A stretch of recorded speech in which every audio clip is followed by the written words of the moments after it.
Are on. we? Yep, live. All right, g'day everyone. Welcome to ComicsMATE, your mates in comics from the land down under. My name is Dean James, and we're here with Callaway and Roger, as well as our special guest, who I will let introduce himself and his book. Hi. Go right ahead.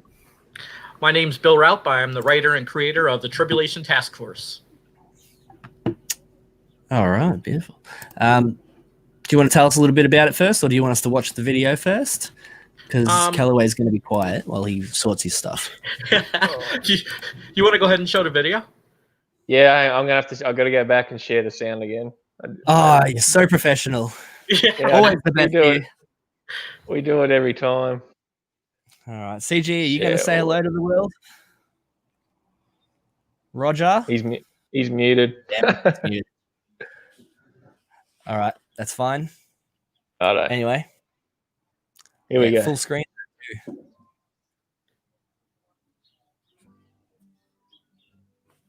Starcross Comics presents Tribulation Task Force #1. The team is alerted that the Apostle John is being held captive in Vatican City and set off to rescue him. Will they succeed? And if so, what will the consequences be of their actions? Be sure to check out this issue, which comes with 2 covers and some really great rewards. So thank you so much for listening and support Tribulation Task Force. And if this is your first time, check out all the back issues also. Thanks for listening.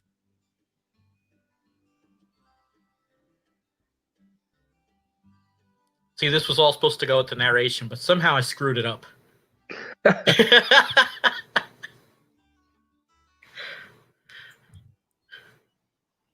All right. Well, yeah, without narration. Yeah, stop that, Callaway. Beautiful. I actually really like the look of that. I'm going to go on there now and actually have a look at this because I haven't seen your book before. Usually I am the one around. Yeah, this is the first time I'm ever seeing it. So I'm going to have a quick look at that. Why don't you guys talk about what it's actually about, and I'll listen along while I do this. Oh, hang on. I'll bring the screen back up. What the hell is happening here? Yep. I got so many tabs open, and then you click the wrong X. Yeah, I'll probably knock myself out of this at some point. I usually disappear for a minute or two, and then I come back in. But that's just because I close the window entirely. All right. Pesky technology. Oh, great. Oh, I love the artwork. Already. Yeah, I'm the one out of all of us, even when Kemosabe's here, I'm the one that doesn't like artwork. So yeah, these boys will all be impressed. Yeah. Yeah, good stuff. Is it up on the screen? And there it is. Yeah. Yep. So basically, this book is it's based on Christian end time theology, which says that there's going to be a world leader that's going to emerge after a period of trouble, and he is going to pretty much take over the world. So this character, who in my book is called Apollyon, is trying to ascend before his appointed time. So this team is called to come together to stop him from taking power before his appointed time. That's the general premise of the book. And this first issue here is the Apostle John, who is one of the 12 disciples of Jesus, hasn't died, and he's being held prisoner in the Vatican by the Catholic Church. So the team goes to rescue him from his captivity in the first issue. Awesome. All right. How many pages is it? Just for everyone out there? 24 pages. 24 pages. Beautiful. Full color and stuff, of course. It is. Yeah, we're about halfway through coloring the book now. So by the time this campaign and then the Kickstarter ends, it should be ready to go to the printer. All right. You've only got 2 days left. Are you going for another month? We're going to put it on in demand after the 2 days, and then I'm going to put it on Kickstarter for probably another 3 weeks. Oh, nice. Yeah, in demand's always a good idea. So and go ahead. Let me see if I'm up on my Bible trivia here. So Apollyon, if I'm right, is the king of the bottomless pit. Is that right? He is locked in the bottomless pit, and he'll be let out at some point. Okay, yeah, he was one of the I guess Watchers that came down to Earth. I love this stuff. I've read the Book of Enoch and I've watched all the videos and stuff on there, and I love learning about these guys. And they were some pretty tough characters. I think, according to the Book of Enoch, the God sent the flood to destroy all of their offspring, but he had to chain them up in the bottomless pit because the flood wouldn't kill those guys. I think that's the way that it goes. Right. So the flood was, well, what happened was, it says in the book of Genesis, it says that the angels had looked down and saw the women and wanted the women and came down and took the women as wives, had sex with them, and their offspring were called the Nephilim. And they were the giants. They were called men of great renown. So they were, like athletes. They were really strong. They were powerful, but they were soulless. And they were intermingling. A lot of stuff was going on genetically with the angels interfering. So it's one of the reasons that God, sent the flood, just to preserve basically the genetics of humans. Right. Which was being corrupted. Pretty tough guys, man. I really like this story, and we got to talk about the art here too, man. I love the art on these books. Who is your team? For the interior art, it's his name is Olan Orig, and he's from the Philippines. The covers are by the left one is Carlos Rodrigo. He's from Brazil, and the right one is Kleber Lima Sosa. Probably killing his name, and he's from Brazil also. I've been talking to Carlos on Facebook about doing some work for me as well, and he's awesome. His stuff on his Facebook is absolutely ridiculous. Like, he is really, really good. Wow, he is incredible. He just did a story for one of my other comics that's coming out, and he just killed it. Just awesome. His pinups are just like he's got a couple of road pinups as well in his thing, and it's just sexy as. Yeah, he's incredible, and a really nice guy to work with. I've been really lucky to found him and be working with him. All right, well, that's all beautiful. Yeah, I'm definitely going to back this. I've officially put you on my list of books. Woohoo! Thank you. Yeah, I'm not religious at all, so I know nothing about any of that. So you're going to be teaching me everything I know. That's what excites me. Is like, down here in Australia, we aren't religious, so I don't know jack shit about any religion. So it's actually exciting to actually read it and probably learn something.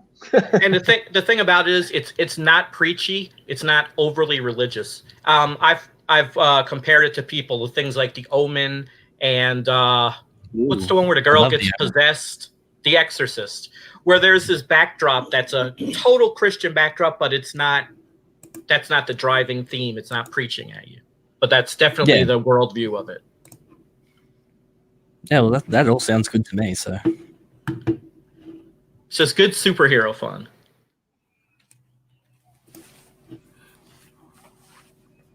I'm just sending out the link to put on Twitter.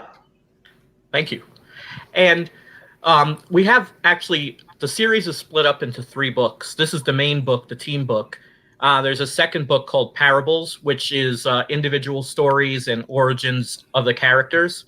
And we have a Secret Files book, which breaks down a little of what the theology is we're talking about, what's going on, profiles of the characters, and things like that. So this is actually the second issue, because we had a 0 issue that ran in January, or actually last December. Yeah, I'm seeing that now on your page. You have this catch up and jump on package for $50 US, which that has quite a few books in it. Awesome. Yeah, that's probably what I'm going to be getting because that's kind of everything we've released so far. Yeah, it's always good to have a perk like that. Oh no, and you can choose covers as well. Multiple covers. That's always good. Yeah, there's a the deluxe catch-up package has all of the issues that are chrome or foil variants. You're controlling the screen. I keep trying to scroll it down. Can you scroll down for us, mate? Give us a look through some of this other stuff on this page, because I've got it up here in front of me, but I can't control what people are seeing on the screen. Okay. So I'll just go back to the perks. So you got the... Yeah. Stop on the pages. Yeah, I'm trying to find the Scroll up a catch up bit. one. Stop on the actual pages of the book. That's what I want to look at. Right, yes, boss. Yeah, those ones down. There. Yeah. If you actually scroll up a little. All right, now on this first page here, on the left side, you have these the 4 characters running out of a portal or something of some kind. Is there anything you can tell us about these guys? That's half of the team. They get split up into 2 different sections. That's one of the team. That's part of the team there. Going into the Vatican. The dude in the black suit with the black hood. What's he all about? He looks cool. He was actually the theme of Parables #1. He's called Thief in the Night. And he's an MMA fighter. Hello. Oh, nice. Where'd everyone go? We're I here. don't know.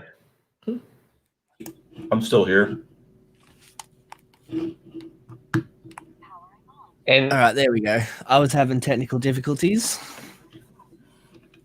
Australian Wi-Fi. No, that was something else entirely. Had nothing to do with the internet. All right, I couldn't hear anyone, so I'm sorry if I was interrupting anyone. Well, go back to asking your questions. Kick Dean for being rude.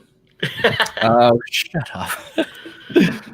Yeah, I didn't hear any. Like, did you guys hear my question? Yeah. Okay, well, I didn't hear any answer or anything. Oh. Did you ask about Thief in the Night? The character with the hood? Yes, that was me.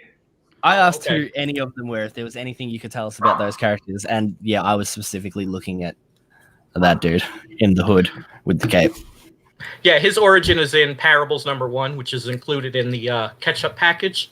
He's an MMA fighter who I got slammed because he has a very typical origin story, and I kind of wanted it that way.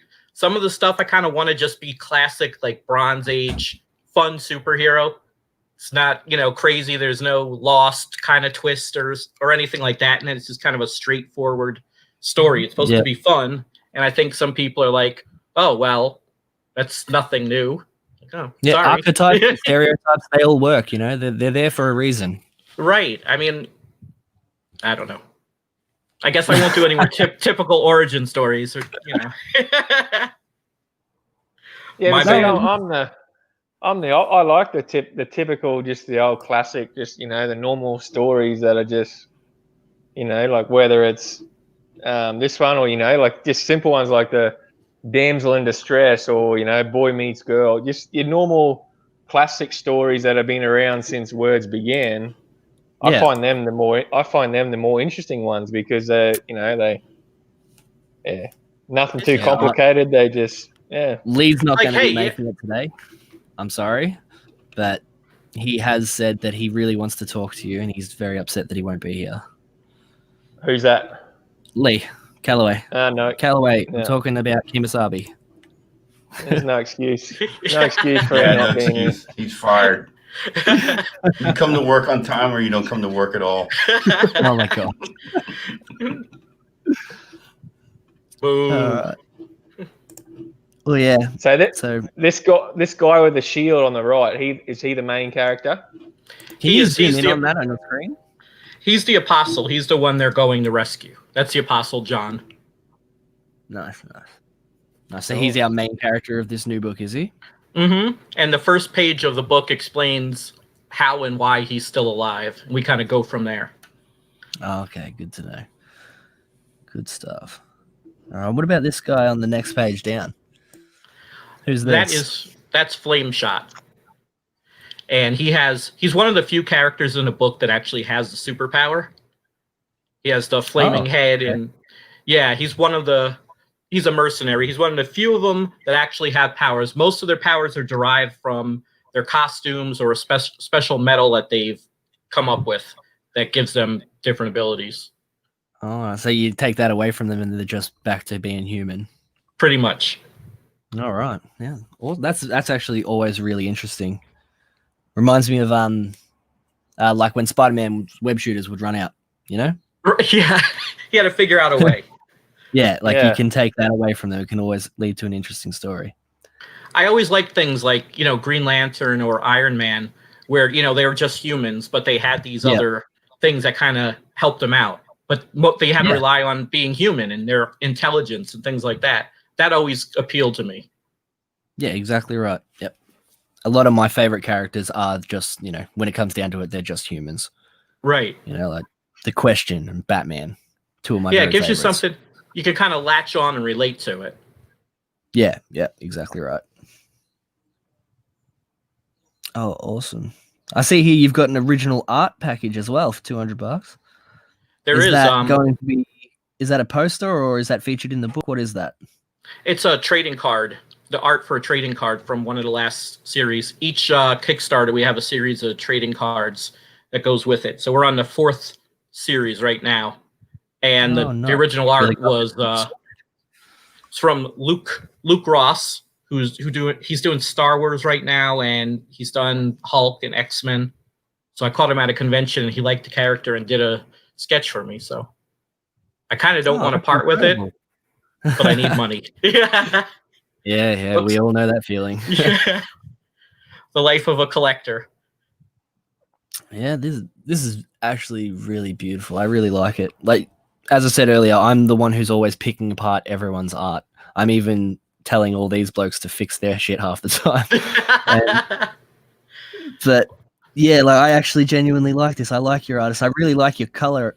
Who's doing the color? Is that the guy who did the art, or have you got a separate colorist? There's a separate colorist. His name is Paria Pillai. I'm probably killing that too. He's Indian.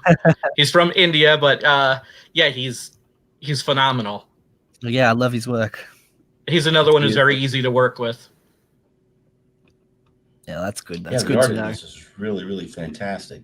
So, I have a question. Since you're hosting this, Kellaway, how did you land on this Indiegogo page? Because I'm doing a search for Tribulation Task Force, and let me just double check here. Task Force is one word. Okay, that's why it's not coming up. Okay, there it is. All right, I was about ready to go off on Indiegogo there for a second. I seen them; they were shadow banning Mark Miller there, and it's like, man, we cannot catch a break at all. Okay, it's so difficult. Like, and I'm kind of stuck in this middle place. I have, half of people calling me a racist, and you support ComicsGate, blah blah blah blah blah. You're this, you're that, and I'm like, all right, I take that abuse, and then on the other hand, we got ComicsGate saying, oh, your book is religious, so we're not going to support it. So I'm like stuck in this middle where like neither side is supporting it.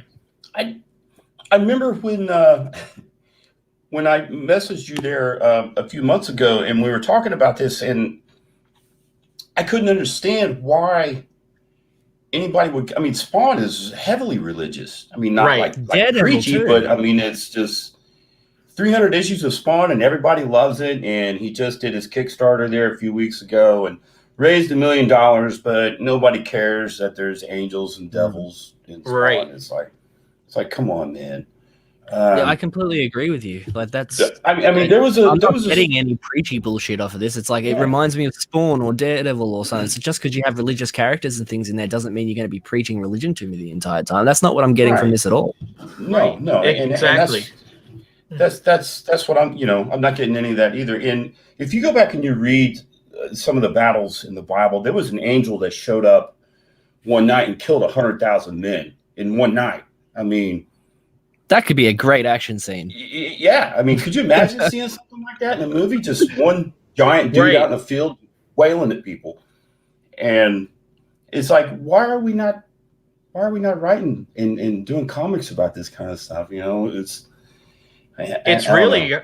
kind of I was like, well, maybe I picked a bad concept. I thought I picked something that's not kind of typical, and yet I could write some typical superhero stories with that in that context. But people have just, I know people go on certain shows and afterwards their campaign jumps up $2,000-$3,000. When on some of these shows, nothing. People are just won't touch it. Interesting. Yeah, it's a little frustrating. Well, I think it has to be because of the religious thing, though, like which I don't understand. But It because they definitely had the is. same thing happen to Kemosabe's channel got nuked for featuring a Muslim character created by a Muslim person. Wow. So yeah, so I don't know. I really don't know what to say about it because I don't have any of those sort of like. As I said, I'm not even religious, but I don't even like. I wouldn't be fussed. You know, looks cool. Yeah, I don't get it. And I've explained over and over on every stream I've been on, the premise of the book and that it's not preachy, it's not, and I don't know, people just won't touch it. They said, I've been told this shouldn't have anything to do with ComicsGate. It shouldn't have politics. It shouldn't have religion. Well, so they're trying to get away from all this gatekeeping, and there's probably more gatekeeping in ComicsGate now than anything. Yeah, I don't think people really understand what that means by religion and politics. I think if you some people think, you shouldn't use Democrat or Republican or anything like that, or communist or whatever in comics. Yeah, but then where's the line, really, like because people use Nazis and all kinds of things like that. Like Hydra wouldn't exist if you weren't allowed to use real political parties. Right. I think people really need to understand that when we say politics and comics, it's preachy political ideology, not politics. Yeah, exactly. But and like I don't want it from any direction either. Like it's not just like when they say, people say the far left has taken over comic books. I'd be acting the exact same way if it was the far right doing it. I just don't want exactly. So, right, it's supposed to be escapist. I mean, the last thing you want to do is hear about, oh, you should treat transgenders this way, or transgenders are acceptable. It's like, come on.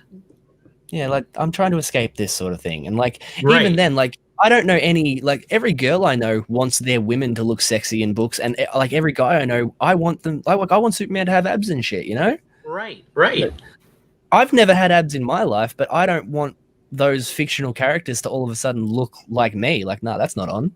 Exactly. What's the point of reading it then? I could go turn on the news or something.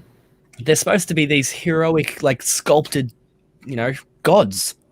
All of them, even the ones that are technically human. Right. So it's just yeah, I don't want to open a comic book and see my family or my neighbors in it. Exactly.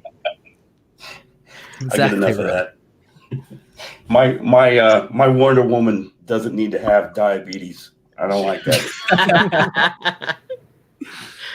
They really messed up with that one. Wow, that's awful. I thought it was like some amateur artist. When I seen that, I thought it was just, some schmuck posting a picture he did of Wonder Woman. I didn't realize like that was an actual cover. That it is just some schmuck who posted a picture of Wonder Woman, but then DC bought it. Yeah, it's really awful. Yeah, exactly. So, what did that comment say, Calloway? You took it away as I was about to read it. There you go. Say, I think you can use political or religious themes in comics, just don't force the views upon the reader. Exactly right. That's Agreed. That's the problem here, and it's not just religious; it's any sort of theme. It's just if you're going to force your idea onto someone, at least make it subtle. And I think why Marvel's having so much trouble is that it's all contrived, it's all bull crap, it's all like it's not authentic to the stories, it's not authentic to anything. No, it's all shoehorned in. Yeah, it's terrible. Yeah. And to an audience that doesn't buy comics. Establishments, like the changing of characters as well. Like the worst example is X-Men, Iceman being gay. And that was because Jean Grey used her powers to turn him gay. Is that okay? Like if I was gay, I don't think I'd be okay with that. Right. That whole story is just like make a new character and have them be exactly. Gay. Why would you do Iceman of all people? And then they try to say it's he's a womanizer, like that was him covering up. No, that was not him covering up. That's who he is. They went back and had to shoehorn it in, and this story really meant that. If you've got to do that much explaining, it's a bad story idea. Exactly right. They just don't. They don't get it.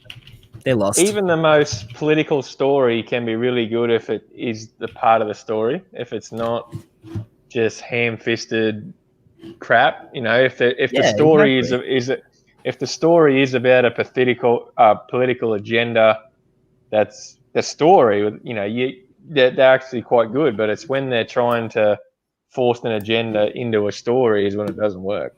Right. Well, I have a theory. Tell us your theory. I have a theory that stuff doesn't sell at all, and that's why they replace main characters. That's why they what would be the term for that? When you that's gender they're swap or usurping whatever. things. They are usurping shit. Yeah, so they You're exactly right. I've heard them say that before. That we've said, why don't you make up your own characters? And they say that nobody reads those characters. People care about Superman and people care about Batman and stuff, and that's why they change those characters. I've heard them say that before. That's the only thing that makes sense. Right. I mean, when who was the guy that it's escaping my mind? He's Alpha Flight, Quicksilver. When they made him gay, North Star. North Star. That's right. It didn't help the sales of that book at all.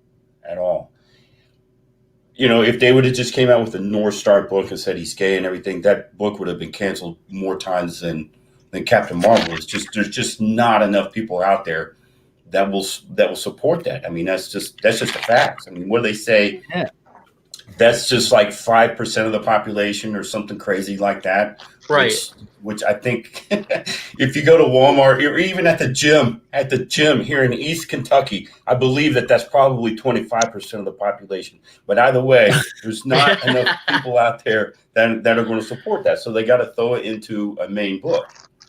And even then, like, what percentage of those people actually read comic books? It's that's the problem. Percentage. And then add to that the writers that are writing this stuff are horrible. You could do this and have a really good writer do it and pull it off. But, you know, for the sake of diversity, let's hire all these women, let's hire this, let's hire that, and they can't write.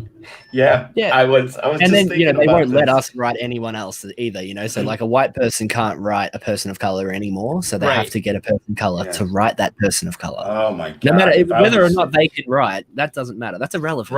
Right. Yep. I would, if I was a black creator, I would be so mad that's someone was. Who was it that was that mad about that? There was someone who was going off their head about that. I can't remember who it was, but it was a black creator, and he was angry. Christopher Priest. Was it? I think so. He was really mad about it because he said that he used to do a bunch of really cool stuff, and nowadays he just gets to draw, like, they just force him to draw the people that look like him. Yep.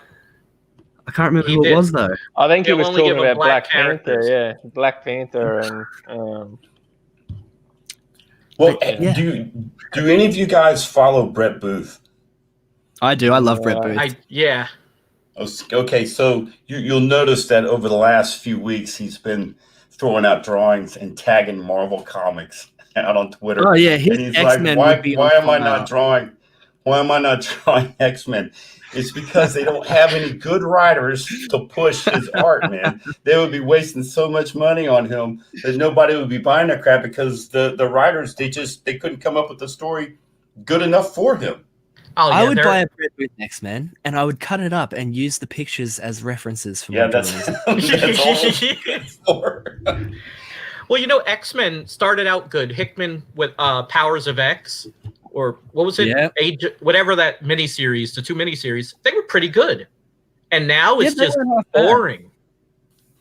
Like, he's just... I remember when X-Men first, they did their relaunch thing after the whole, you know, trying to remove the X-Men for the Inhumans, and they brought the X-Men back with X-Men Gold and Blue and Red and all them. I read all of them. They started off okay, and then slowly but surely they all started dropping off. Yeah, Bendis, you know, so hit or miss. Did he do the X-Men Gold or Blue, or was that after him? I think he did Blue. I'm not 100% Taylor did one of them, didn't he? Yeah, I don't understand why it's so hard to write an X-Men or a Superman story. They're classic. They have a very simple premise.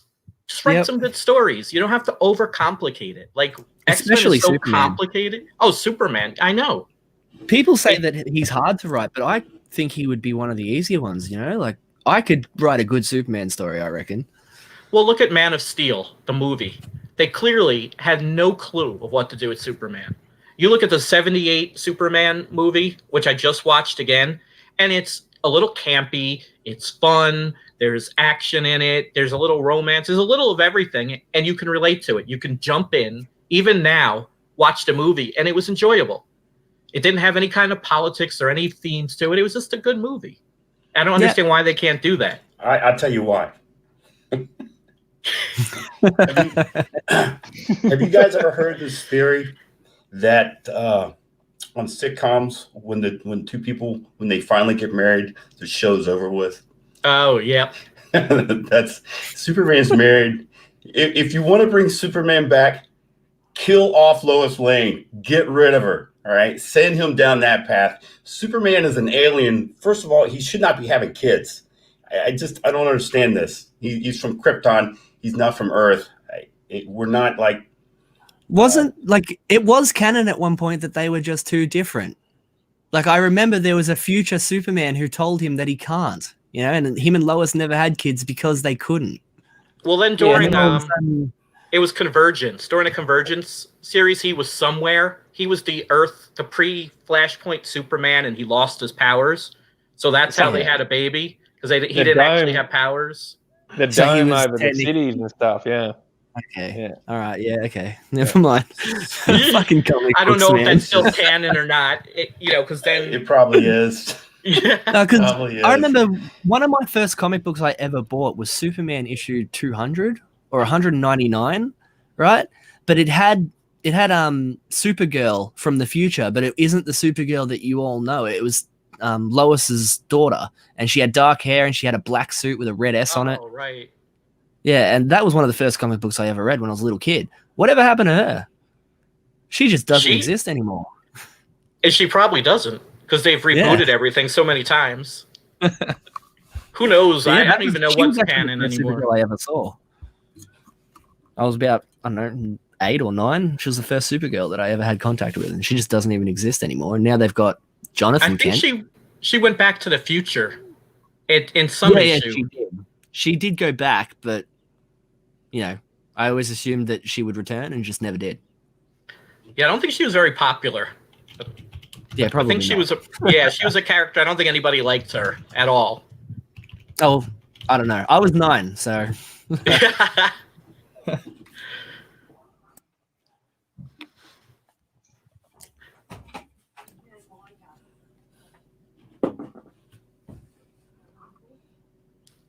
Elseworlds, Darkseid, when Superman ended up with Big Barda. That was good. Oh, that's interesting. I have not even seen that. Me either. That's one I missed. That's incredible. I'll look into that because I am a big fan of both of them. Probably got rid of her when she turned out to be straight. Yep. That's it. Yep. Sorry, no straight white characters allowed.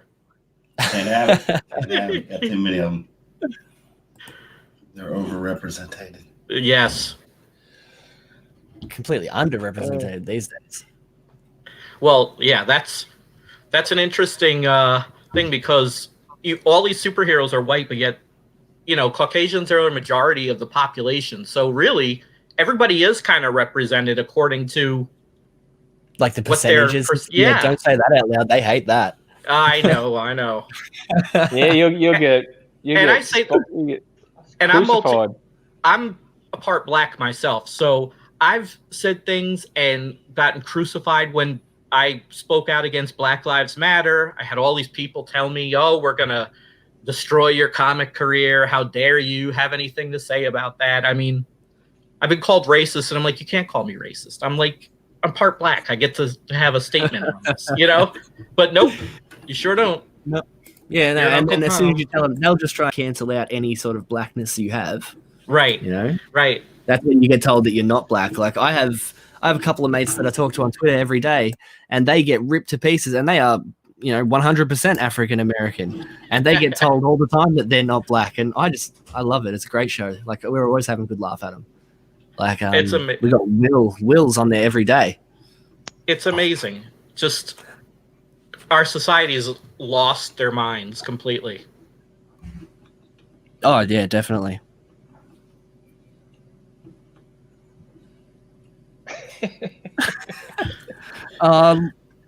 Kim Wasabi's yelling at us. He reckons it's our fault. We're always streaming. I'm surprised Are we Man Cross really? channel hasn't been taken down. Oh, I know. With those spicy streams he's been doing lately.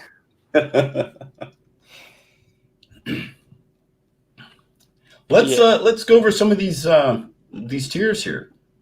Let's get back into the book. I tell you what, man, these Brazilians, I don't know what is going on down in Brazil, but man, these guys can freaking draw. And the Philippines. There's they're like pretty cheap too. Yeah, which helps to do a book for sure. Definitely. Well, look, we got to be consistent with the times. Asians don't count anymore, right? Right, they're white people. They're like us. Right, they enjoy the privilege. All my Asian friends. Right. That's right. They're out of style now. DC Marvel abused them, used them, tried manga, and then moved on. Yeah. Manga's booming too. They're going to make heaps of money. Yeah, they can do it, but American comics can't seem to do it. Yeah, and I keep hearing more and more that most kids these days don't, because they have no connection to any superheroes or anything yet. Their first experience with it, they say that they don't like American superheroes. And yeah, I've been working with the shit coming out. I've been working with kids for 20 years, and I can count on one hand the amount of kids that were interested in comics. Blew my mind. That's shocking. Yeah, dads all over the world are just I don't know. After like we were talking about, I know we was going to talk about these tiers, but Aquaman has just been stuck in my mind. That was $1 billion movie, and if I would have had a son, the book. Yeah, if I would have had a son, the first place I would have taken him, if the state of comics was a lot better than what it is, would have been to a comic book store. It's just like let's go get some Aquaman comics. Well, and if you did, you wouldn't understand what's going on in the book because the book is horrible right now. Yeah, and it would probably not even star the same character. It wouldn't even be the character you're looking for. And there's probably gay people in it and transgenders, and I wouldn't give a kid most of these comics because I don't want them indoctrinated into most of this stuff. Yeah, exactly. It's the shoving it in their faces and stuff that bothers me the most. Right. Sure, have a gay couple in there, but don't make it any more prominent than the straight couple because I don't care about them as much. I don't care about them kissing just as much as I don't care about the straight couple kissing. Right, exactly. KSD just struck out. She struck out. It's so. Whoever posted that video of her the other day saying, "Don't buy my comics if you don't like my politics and stuff," is just like that didn't age well, did it? Oh no! And I missed this. What happened? Oh, Kelly, you got to find that ages ago. Yeah, find the video, all right, and I'll tell him about it right now. Find the video, Cal. He basically. I told you, you're going to ruin my sanity. You're going to ruin my sanity. Do it. Want to get your channel taken down is what we're doing. But she had this interview, and she just seemed like the biggest smug piece of shit you've ever seen. And she was just telling everyone, like, if you don't like my politics, don't buy my book. And she's like, you don't like what I say on Twitter? Unfollow me. Magic. And she just says a bunch of snarky shit like that. Yeah, it has aged so beautifully, man. Overnight, it went from her being a piece of shit to one of the funniest memes I've ever seen. I'm surprised that DC and all these other places allow this kind of stuff. Oh, I know, right? If I was in Jim Lee's position, being like editor-in-chief at the very top, I would have pulled so many of them aside, fired a bunch of them already, told a bunch of them to shut the hell up, deleted half of their Twitters. Like they did with Ethan.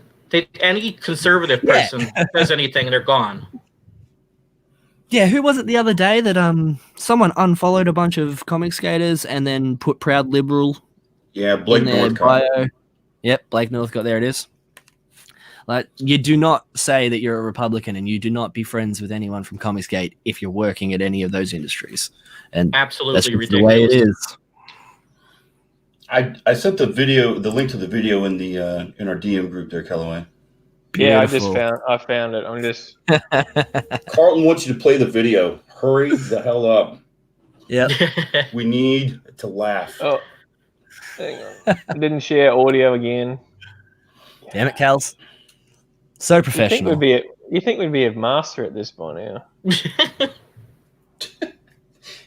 Okay, this is gonna ruin my day. It's gonna ruin everybody's fucking day.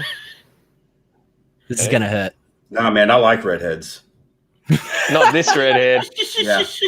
Yeah, I'd turn her into an honest woman. Isn't she lesbian? Absolutely. I'd straighten all that out. Righto, I'm gonna hit play. Ready? Hit it. If it's problematic, if it's upsetting to your delicate constitution, and if you don't like my politics, don't buy my book. Problem solved. You don't like my Twitter feed? Unfollow me. Magic.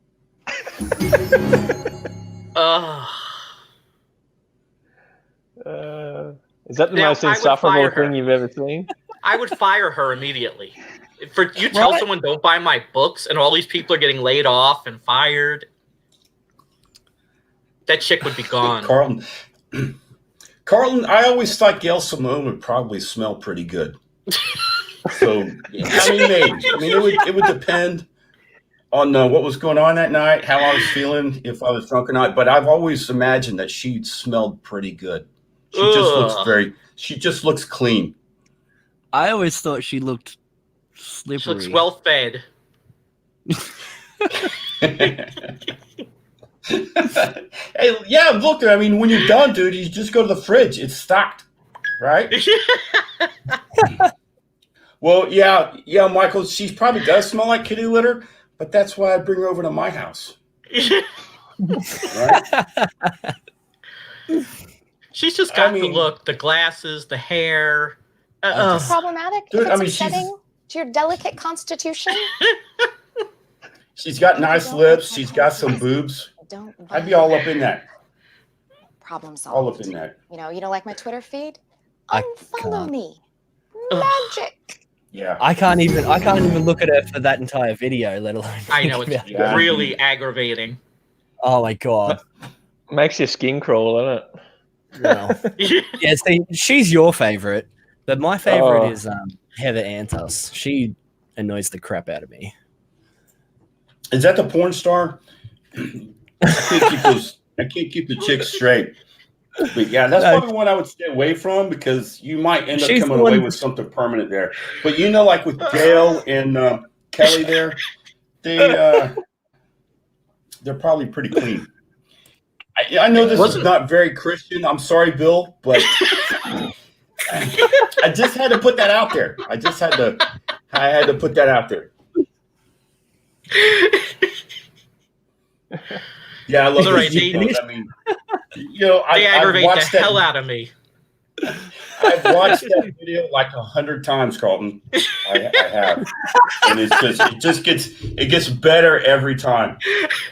But you got to put it on mute because nobody wants to listen to that. Nobody. I don't care if you're a lesbian and you're with her. You don't want to listen to the mouth, right? It doesn't matter. You just don't want to. No. Just You got to be a Mark Wade to like that. Yeah. But boys, I'm from East Kentucky. I ain't picky. So. Yep, that's true. Gosh. What are you showing us now? Oh, okay, phew. All right. Let's get back into these into the tiers here. We need to talk about this book. We got to get some numbers up on this book. Yeah, some numbers would be nice for sure. Yeah. We got to get this out there. Now, Stu Moran from Work Campaign, he highly recommended your books. He really loved them. Yeah, he's a cool guy. He's been a big supporter. I really appreciate him. Yeah, I love Stu. He's a really, really good guy. Man, he has been. If anybody wants a good PR man, that's the dude to get. He is selling the hell out of these bracelets, man. It's just been the craziest thing. Oh, I see the guy in charge of that. He's a nice guy. Yeah, I know who you're talking about now.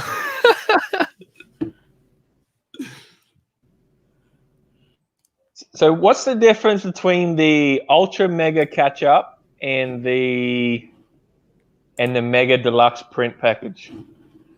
The Ultra one all of the covers are either foil covers, chrome covers, and they were all limited to only I think it was 30 copies of each were made. So Okay. Oh, all right, so that's super rare. yeah, and only because I like shiny 90s kind of stuff. Hell yeah. So I print them if for I can me. figure out any way to put chrome on my book, I'm going to. I love that kind of stuff. Hell yeah. And then we have an add-on which is Tribulation Task Force 1.5, and that's going to be a 12-page comic, which is just the aftermath of what happens in the comic. Oh, and it has nice. There's a tier where you the cover is going to be for this campaign and the Kickstarter. The cover is going to be based on Avengers 181, and there's 3 slots where people can get their characters drawn into the cover. Oh, I always love when that happens. This one? Yep, that's it there. And then if you go down one slide, it's that's the sketch of the cover right there. Oh yeah. Oh You yeah. can see- Yeah. I see it. Awesome. That one's usually a fun one. We try to do a cameo kind of thing in every book, and they usually sell out. It hasn't yet though. Kickstarter, a lot of they people sell really out. like them. A lot of people really like that sort of thing. Yeah, I think it's kind of fun.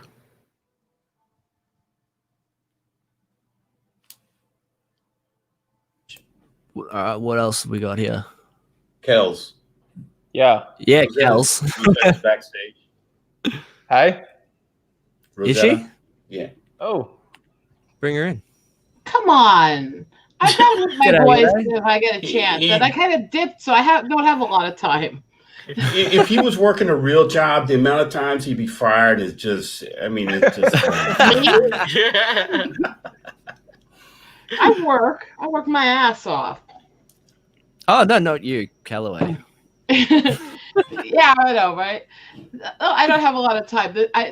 Adding this in for a few minutes to come see you guys makes 14 streams I've been on or hosted today. So Yeah, you're on fire today. but I haven't gotten to actually talk to you ever in person, CG, I mean. What was that? I'm starting to have. I've never gotten to actually talk to you voice to voice here. I talk to him all the time. It's not that great. You had to give me a second. This guy's always been supportive of this me, whole so stream without technical difficulties, and now my East Kentucky internet decides to kick in when I'm sitting here talking to you for the very first time, and I am so sorry. of course. Yeah, right. It's been perfect this entire time. He's in Afghanistan. If I was, come I'd on, have. let's look around this group here. I'm not sure about the middle one. Hi, I'm Bill, the middle one. Introduce yourself, Nice to meet you. It's what day. Yeah, this is his book on the screen, Rosetta. And I brought 2. Did you back it? Did you? I'm so tired right now. I've been bouncing. But I had to come in and say hi because I haven't gotten to talk to the person, and I wanted to meet the guys because I don't think most of you guys have actually gotten to talk to in person, just messages. And this Yeah, looks good, so Yeah, we're all just really messaging in the groups and shit. I don't think I've spoken to many of. Like, I've spoken to pretty much everyone through text and like inboxes and things like that. But I've barely spoken to anyone with my actual voice. So whereas hi. I'm everywhere. I'm in all sorts of communities all over the freaking place. I've You're kind on every of second floating stream to on see. the Trek panel right now because I got tired of listening to Anti-Trekker run his mouth.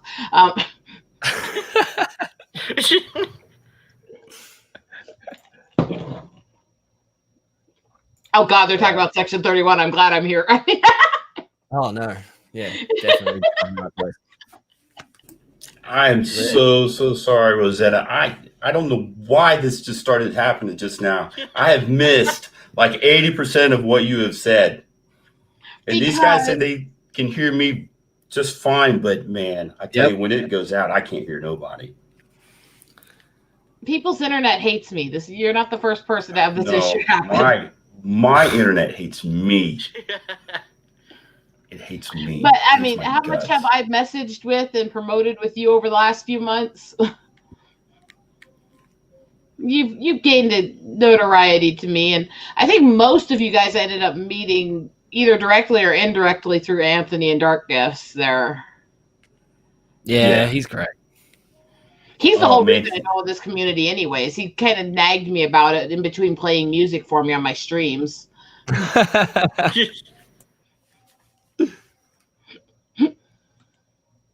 Yeah, I haven't seen him around lately. He's been awfully quiet. He's been dealing with a lot of stuff, and then when we had our storm Monday that tore up my state, I posted all the damage to it. Yeah, I saw all that. A tree hit his.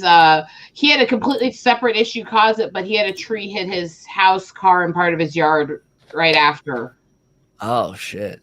Is everyone okay? Where are you at? He's okay, but he's still with that. He's up in Jersey. It's a completely separate issue from what mine is.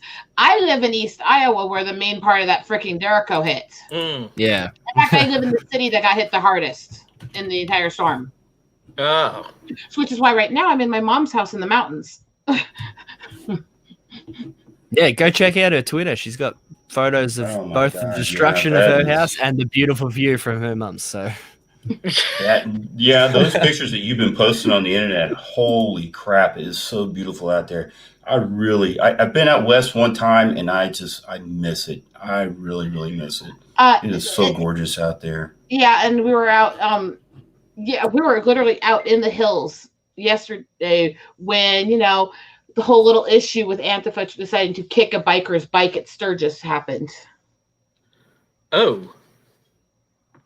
Yeah, I heard that. I better thank God Almighty that there were a lot of cops there, because the cops were literally surrounding him, going like this at the bikers, going, "Please, just let us arrest him, please." The cops were really on the ball there at Sturgis. They got those people out of there quick. Well, you gotta realize, I grew up here in the Black Hills. I grew up around Sturgis as a biker girl. I'm watching that, laughing my ass off. The second I saw his foot touch that bike, I'm like, and you could just see the crowd turn and hear it instantly. And the first one to charge up there to try to hit him is this tiny little biker woman, just to charge in his face and knock him down. It's like, I think I knew that when I was 10. You don't touch a biker's bike. Right. Everybody knows that. Especially at a bike rally. Yeah. Yeah. I was hoping there'd be some fireworks. I wanted to see some Antifa people get beat down, but the cops are on top of it. I've been seeing more and more of that lately. I've been seeing more and more videos of people turning on them, so keep an eye out. You're trying to go to work and people are sitting on the highway, you're going to get run over if you're in my way and I'm on my way to work. I don't think any of the people that have accidentally run these people over or ran these people over to get to safety themselves, because these people were smashing up their cars, none of them should get in trouble. Right. Because the protesters, the rioters aren't getting in trouble. Yeah, exactly.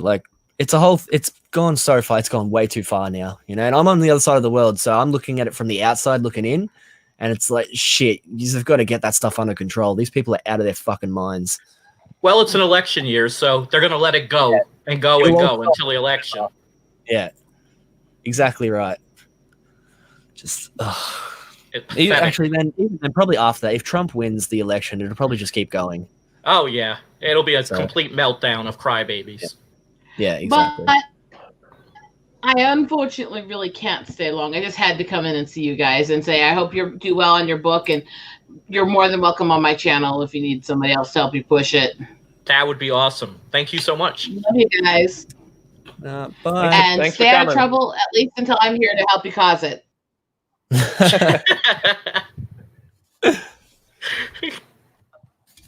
All right. But yeah. Skip is in the house. G'day, Skip.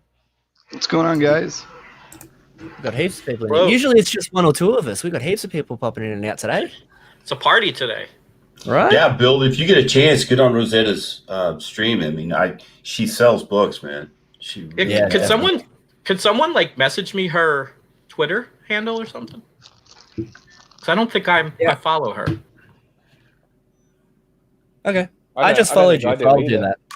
Okay, thank you. What's going on, Skip? Oh, not a whole lot. I was popping in and out of the chat. I haven't been looking at the chat this entire time. I'm too far away from my screen to actually read that tiny chat. So, yeah. I'm on the other side of my room. Like, I've got a 5-meter cord plugged into my I've been keeping microphone. up with it. Yeah, all the way. Oh, sounds metric. I wouldn't understand. But Oh my god. is that like this big or? It's like 12 feet long. Longer. It's like maybe 15 feet long. Do you know how long a foot is? Yeah. Okay. Talk to me like I was educated in America. Yeah. All right. Yeah, we don't know you need those to sort follow of me things. back. Tribulation Task Force needs to follow me back so that I can Oh, DM. okay. Otherwise, I can't send you any messages. There you are. The messages are locked. What are you laughing at?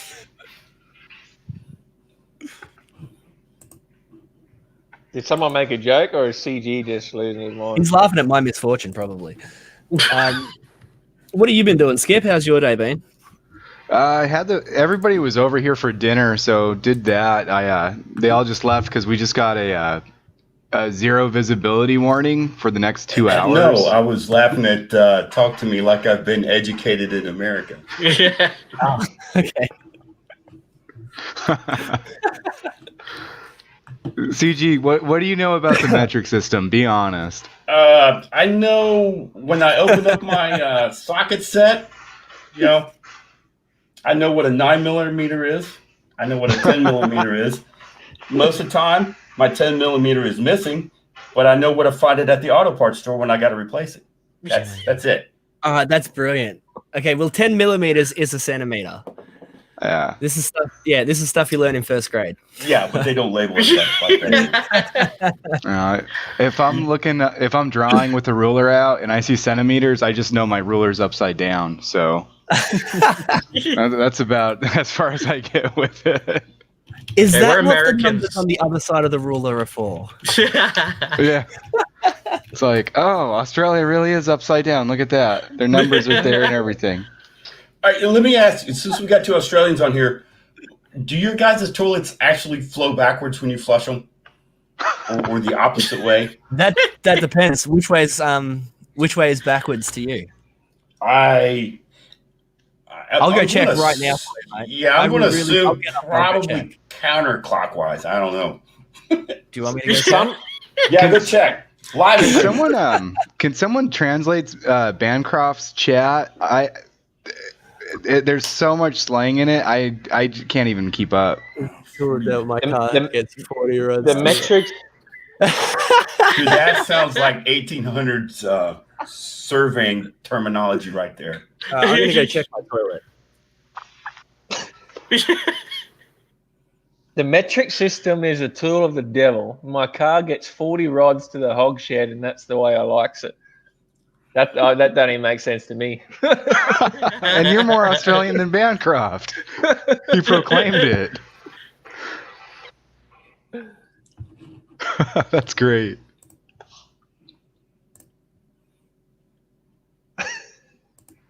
But yeah, our toilets down here, some of them, they don't even go around in circles. They go like up and down, and they go backwards. They don't just spin around. They don't spin. Some don't spin in circles. They sort of just suck it straight back down. All right, I have your answer. Which way do they go? It swirls counterclockwise. Yeah, so, yeah. Anything that's south of the equator, I believe, goes backwards. Because it was on MythBusters or something. And I'm a huge Simpsons fan, Bancroft. Yeah. I don't know who you think you're talking to, Michael.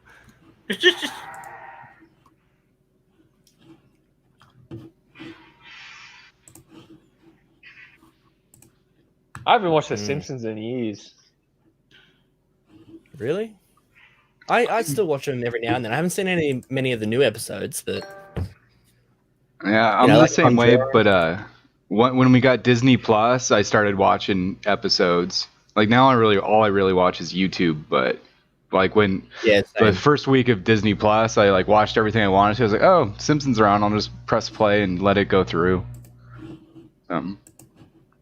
Yeah, I got rid of Disney Plus when I finished with The Mandalorian.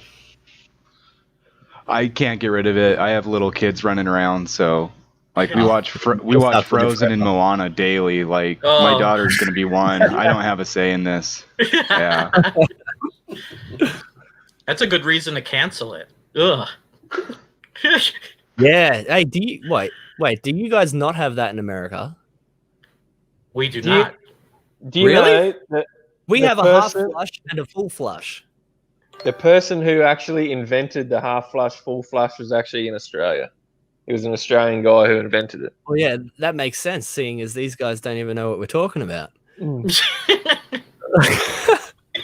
Yeah, that's cool. I didn't even know that was a thing. Yeah, well, we have 2 buttons on the top of our toilets, and one of them will give you like a half flush, and one of them will give you the full flush. Oh, we just waste Yeah. water. We're Americans. Yeah, I mean, We yeah, just that's do right. full flush.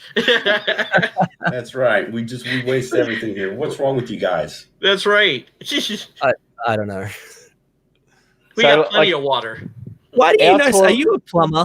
Is that what you do in your everyday life, Michael? Why do you know so much about toilets?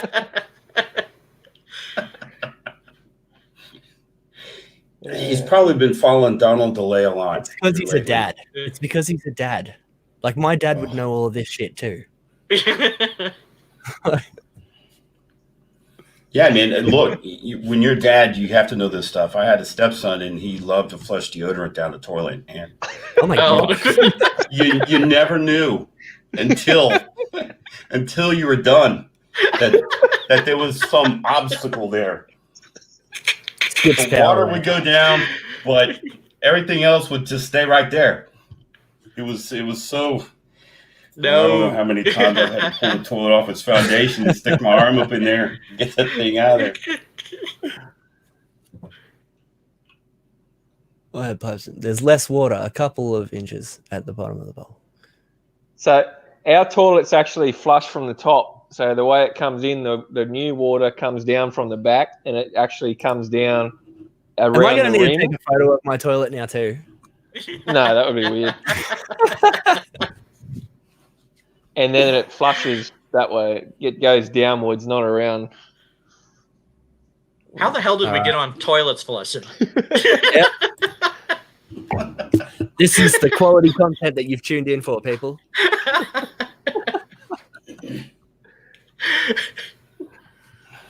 I mean, we've got to know these things. Let's get back to comic We've got books. to know though. these things. I don't control the screen at the moment, so Callaway. I'll let you control the screen. Do you want to All right, control well, the that means screen, I need- Dean? That means I'll need to open it. Yeah, hold on. Give me 2 seconds and I'll do that. All right. All right. Don't share my shit yet. Dun, dun, dun. Yeah, last time we popped, like I accidentally put something else on the screen and we ended up having to stop what we were talking about and just move on because I fucked it all up. What was it? The guy with the his genitals growing on his arm? I've been waiting for somebody's stream to get struck with that. No, it wasn't.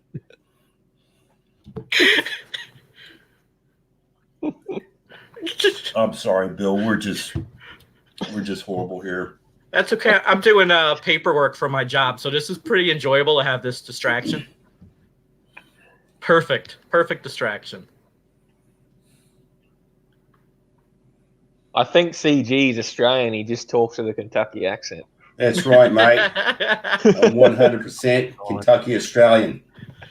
It actually wasn't bad. That second half wasn't too bad. Oh, where'd it go? It fools the girls here, so that's all. That's as far as it needs to go for me. I don't really care about it. I bet I could fool Kelly Sue with that accent. What do you think? Oh, Would you definitely. want to, though? Yeah, I told you guys. I'd be all up in that. It's a Would it's a you? good way I to like get canceled. redheads. Her makeup is nice and even. If you come to East Kentucky, you'll see like these chicks. They're two-tone, right? Their faces are really dark, but they're like from their chin down, it's really pale white. She's well balanced. Oh my god! No wonder you seem to like her so much. Yeah, I mean, it's just like with any chick. I mean, you don't care about her. You know, she could sit on the couch or in the kitchen, just blah blah blah about this and politics that, and it's just like you just tune that stuff out, man. If the keys to a successful marriage is being able to tune your wife out when she goes down these rabbit holes with your girlfriend, right? And that's just what you gotta do.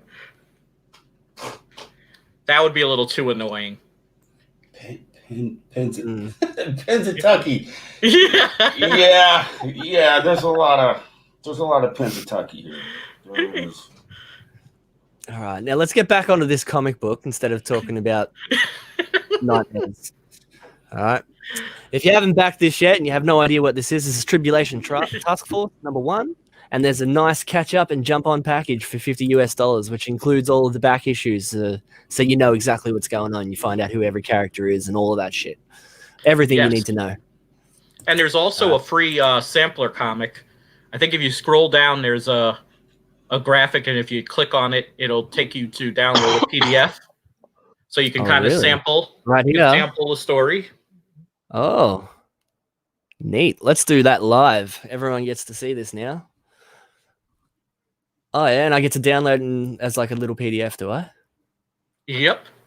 All right. Well, I'm going to do that, and while I do that, let's go back. It's downloading. I should have done this in another window. It's fine, I will. Open link in new tab. All right, and now you can still see my screen. We can just go back. All right, while that's downloading, yeah, take note of that, everyone. It's on the Indiegogo page right here. This rectangle in the middle here that says free sampler, that is actually the link. You click on that, and you'll get the free copy, which I will let you guys know how it is once it's downloaded. Honestly, Australian internet is terrible. It's going to take me half an hour to get that. But yeah, anyway, who will like this series? It's a classic superhero story, which is, as you know, if you've been here the whole time, you would have heard that already. Yeah, it's basically, it'd be great for fans of anyone who's a fan of superhero fun, action movies, Christian adventure, Dragon Ball Z, or My Hero Academia, which I absolutely love Dragon Ball Z, and X-Men as well, which is one of my favorites as well. So you basically got me sold. And Dragon Ball Z is awesome. Yeah, that was probably one of the first anime that I ever seen as a kid, and I've seen every episode a million times. Back when it was on Cheese TV, back like 20 years ago. Cheese TV, that takes me back. Yeah, old school. Yeah, that was our kids' TV show, you know, where they'd chuck on all the cartoons and everything every morning. It was called Cheese TV. They cancelled that in the 90s. Yeah, my first TV that I ever owned, I won from Cheese TV. Yeah, is that the name of the station, or is it just a block of cartoons? It was just a block of cartoons and kids shows early in the morning from like 7 till about 9. Gotcha. Yeah, every morning before school. You get Dragon Ball Z for half an hour, and then you get Pokemon for half an hour, and then there's another show that I can't remember what it was, but yeah, every morning. I had a bunch of them that were rotating out. Yeah. Like sometimes it was Sailor Moon, sometimes it was Digimon. It really depended on the time of year. Or they had Biker Mice from Mars. That's a good one too. That was one of my favorite shows. Oh, yeah, I never saw that one. Oh, it was so good. Early 90s cartoon, and there was like video games and stuff for it too on Super Nintendo. It was so good. I don't even remember that. They're alien mice from Mars, and they ride motorbikes. It's bloody great. But yeah, anyway, you guys can see my screen, so I'm going to stop scrolling up and down like a madman, and we're going to read this. What is the Tribulation Task Force about? The end of days are gotta do it in a cool Aussie accent, Dean. Cool Aussie accent. Cool Aussie accent. I don't have a cool Aussie accent. Not the one you were born with. The cool one. You gotta. What's the cool one? What does a cool accent sound like? You gotta do Crocodile Dundee. Do Crocodile Dundee. Or Crocodile Steve Irwin. Dundee. Steve Irwin. That's Do just Steve Irwin. Steve Irwin. So I just end every sentence with crikey? Is that how you do that? Crikey! The end of days are upon us. Is that good? That crocodile nearly got me, silly. The soon-to-come Antichrist is on a mission to bring forth the last days before the appointed time. Under a platform of world peace, he uses his position in the United Nations to assemble a team of superpowered warriors to help him achieve his true goal, the destruction of mankind. What do you think of that? Crikey. I'm actually Australian and I can't even do Steve Irwin's accent. Oh, fucking hell. Okay. God calls a young man named Hector, a.k.a. Skip. Grok. Skip wants CG to read a bit in his Australian accent. I want to hear that too. I don't know if I want to. Does Skip really want to punish you guys like that? What did you do to Skip? What did you do to him? What did you do to Skip?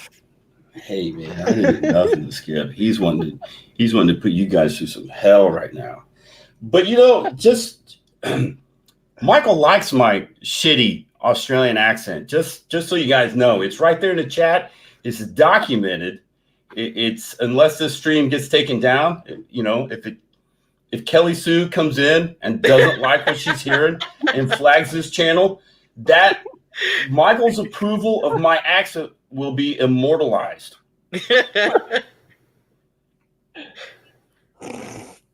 You better hope she never sees that shit, honestly. She'll be coming for you so fast. That would make a good news story on Bleeding Cool. Oh, hell yeah. Yeah. I would go on the record. If they called me up and said, "Do you really got the hots for?" I'd say, "Yeah." Yeah. But of course, it would be hateful group ComicsMATE, radical right, makes sexual remarks about sexually harasses and grooms, since grooming seems to be popular lately. Oh my god. Come on, CG. Skip's gonna unsub if you don't read it soon. He's gonna unsub me. You can't have that. Right. Do it for the subs. All right. Are you ready? Yeah. Where am I starting at? The end of days upon us? Is that where I'm starting at? God calls a young man. Of course, I can't hear you guys because my internet's got a buffer right now. Oh my god! Maybe you guys can text me or message me what you're trying to tell me. Can you see what I've highlighted? What's on the screen? Look at the screen. The highlighted bit. I don't think he can hear you. You want me to pick up where you left off? Where you want me to pick up from your failures? All right. All right, here we go. You know what? I'll just start all over.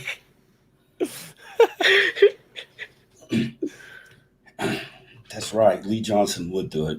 Hail Lee Johnson. All right, here we go. The end of days are upon us. The soon-to-come Antichrist is on a mission to bring forth the last days before the appointed time.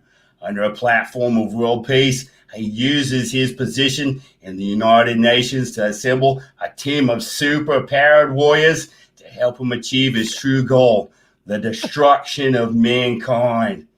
God calls a young man named Hector, a.k.a. Grok, to find the Apostle John, who was alive and being held captive at the Vatican. Together, they assemble the greatest superhero force the world has ever seen. They are the Tribulation Task Force. How's that? Oh my god. That was a mix of like Australian and Boston. It was brilliant. Yeah, that's what's wrong with it. There's Boston in there. There was a little too much Boston in it. Boston.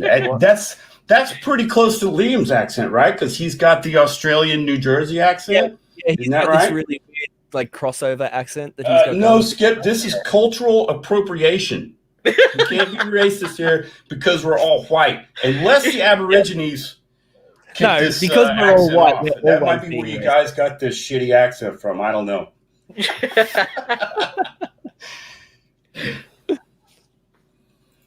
Is that my screen? I'm controlling the screen. aren't I? This is what Carlton thinks of your accent. That's right. I mean, Liam spent some time in New Jersey. Yeah. But now here, if you look, you come from like one of the most distant lands on the planet. You want to settle in New Jersey? They don't even let you pump your own gas there. I've been to that state one time. I don't care if it catches on fire I'm born in New Jersey. They don't let you? No, man. See, no. legal. They make us. Like no one anywhere gas for anyone else in Australia. I found that out about like 3 o'clock in the morning. I was traveling up and down the East Coast with my cousin. And so I pulled in this gas station and I just got out, just like I do here in good old East Kentucky. Going to fill my car up. And dude comes out, man, he was mad. I don't know if I woke him up. I don't know what was going on, but he went off on me. I was like, all right, dude. All right, I'll get back in the car. Go ahead, pump it. Looks like we've got Michael Bancroft on the string. Right, what's going on in here, eh? Not a damn thing, mate. Are destroying our language. I tell you what. I mean, fair suck of the sausage. What's going on in here, bloke? Acting like a bunch of Sheilas over here. Do they don't even understand you anymore. That's why they've gone all quiet, Michael. No, we sure Got to don't. mute themselves. CG World Order talking like a bloody galah.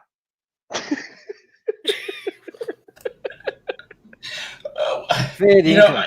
Exactly. You got it right, Carlton. Fair bloody dinkum. I got a feeling these are fighting words, so you're lucky I only heard like 10 words that you just said over the last 2 minutes because my internet decided to cut out.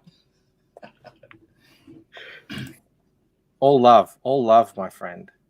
All love. Don't worry about that. But what was it you guys called me the other day? A bogan?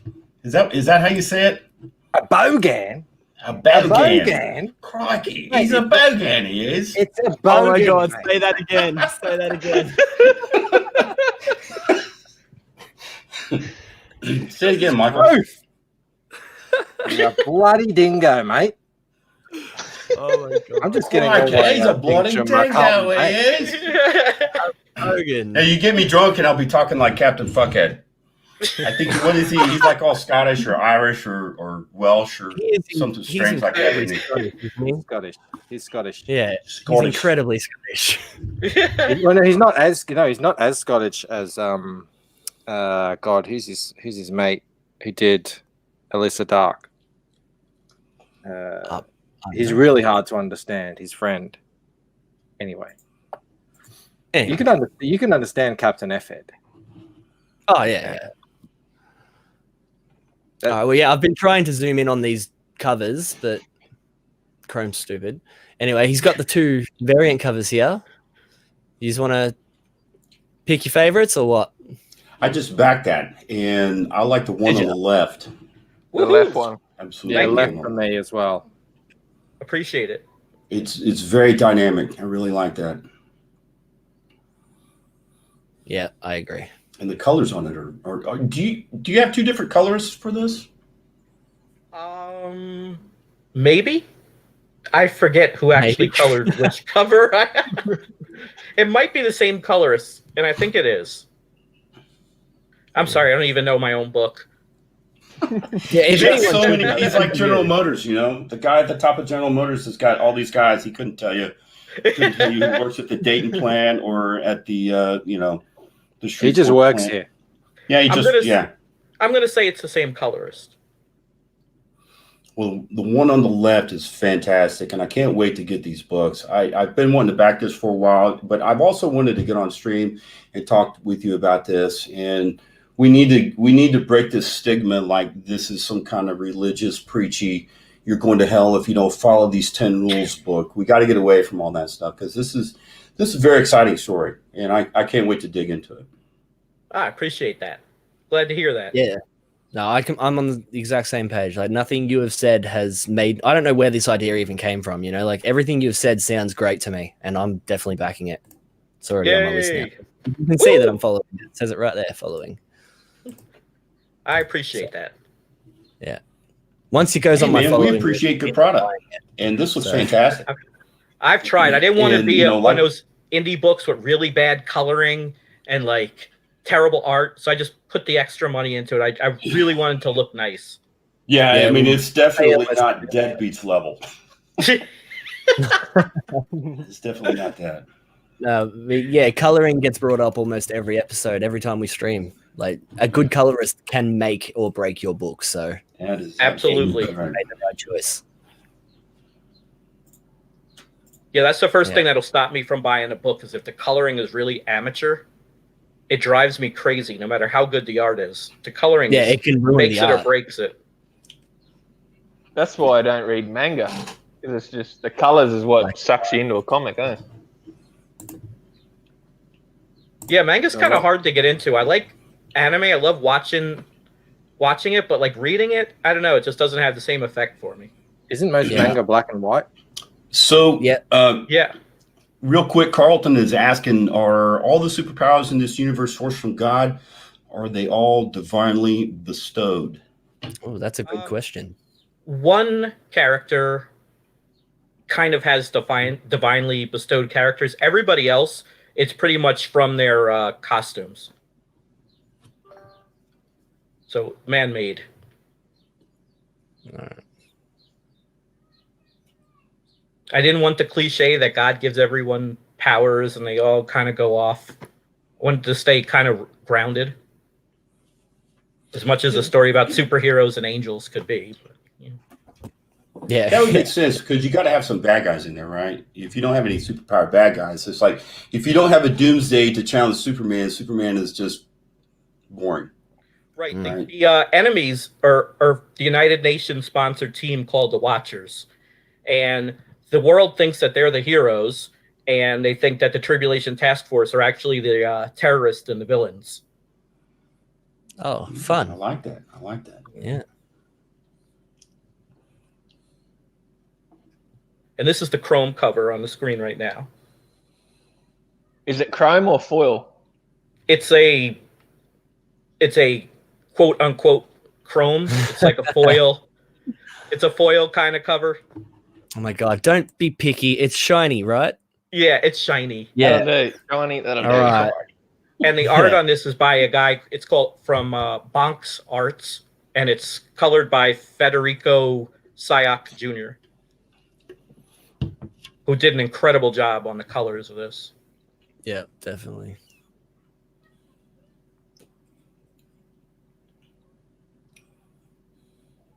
Just the story alone. The story alone is exciting for us because Australia is not religious, so it's something different. Yeah, I was baptized as a kid just so I would have godparents, just in case my parents died, so I'd have someone to adopt me. I'll have to go there and bring some religion then. Yeah, that's literally as far as it goes in Australia.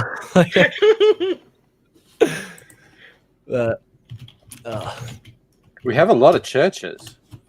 Yeah, because we have a lot of the only people I've ever seen go to the churches are like my ex-missus's nonna and things like that. It's like, a lot of the Italian, like the old Italian ladies and things like that, they all go to church. But I've never really seen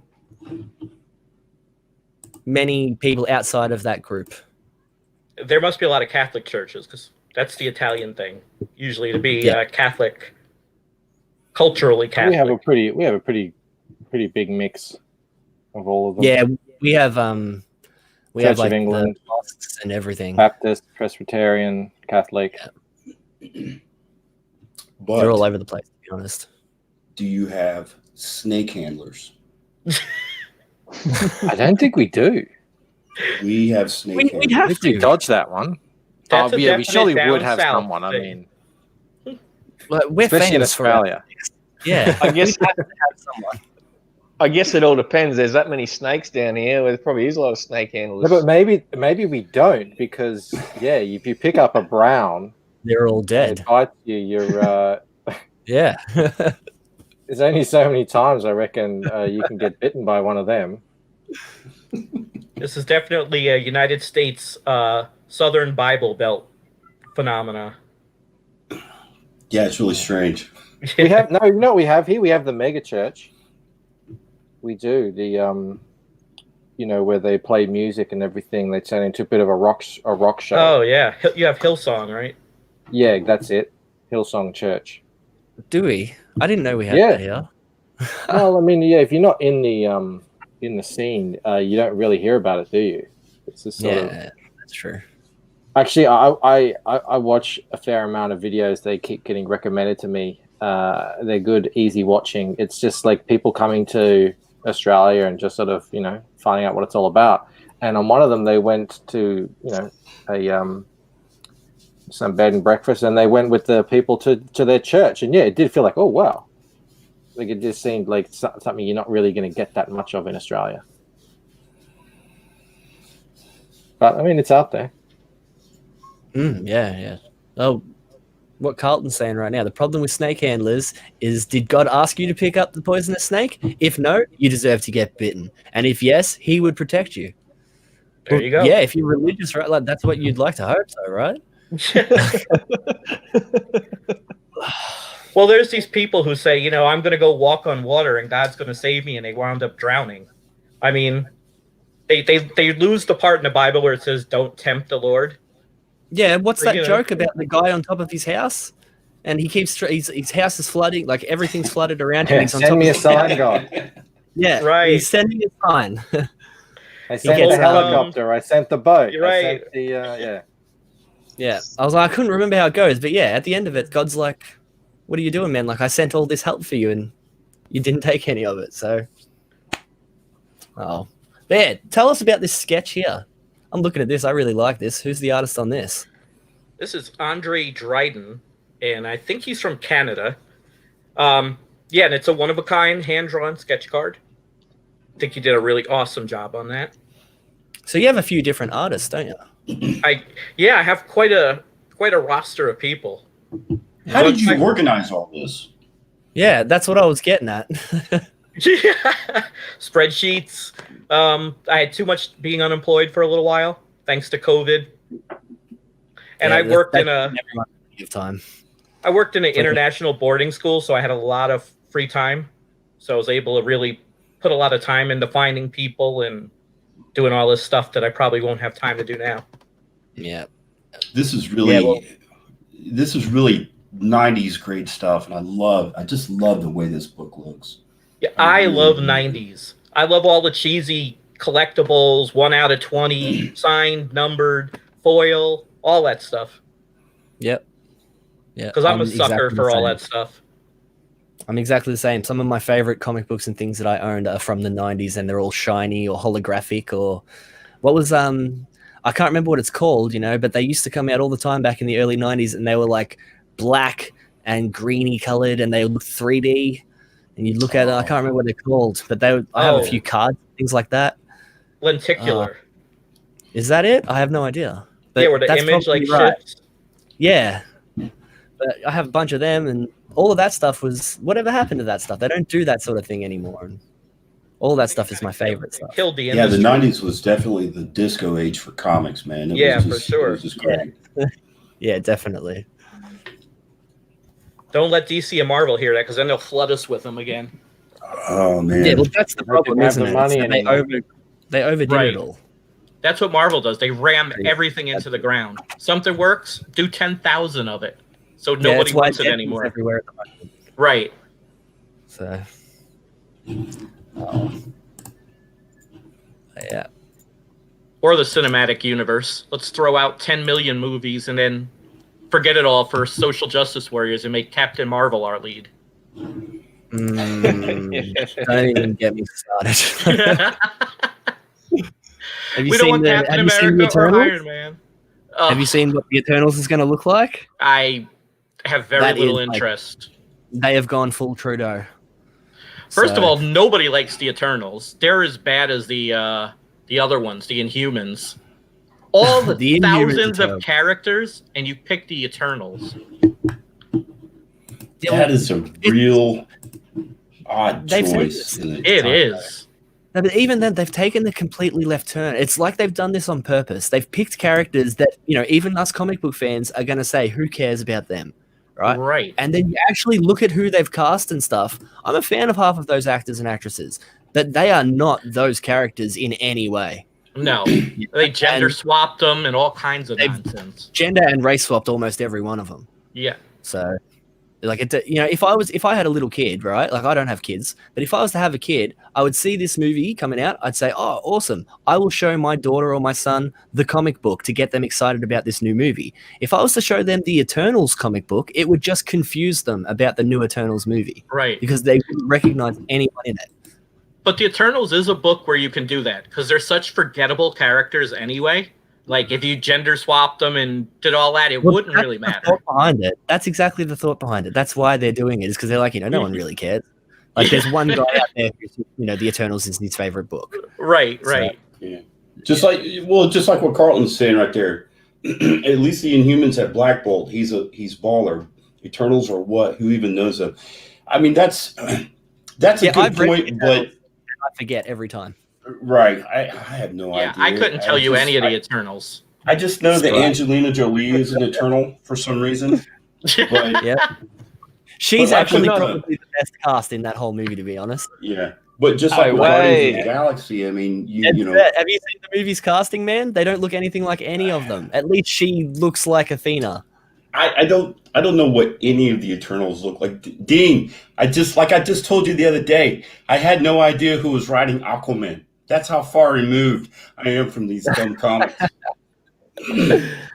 Yeah. I've never been into Space Marvel. I think the only Space Marvel stuff I have is the original Infinity Gauntlet series, and that was about it, because just for lack of a better word, all those guys in Marvel's space comics were just gay. Yeah, I like- have some Guardians of the Galaxy, and I have Silver Surfer, but the Silver Surfer comics are literally the worst books that I have. They are the stupidest, worst comic books that I have. yeah, But other than that's that, I don't another really one. do- They don't know what to do with him. Never know what to do with him. Yeah, he could be great. I know he could, but they just Galactus is pretty rad. who? Galactus. Oh, Oh, yeah. Galactus. Yeah, hell yeah. Is he even then? What, were they going to put him in a movie and make him a giant cloud, or what? When was the last time they did Gosh, why would they do that? Right. Like, that was my awful. entire life, I have to look at old things from before I was born to get a good Galactus story, and I'm 30 years old, so what the hell?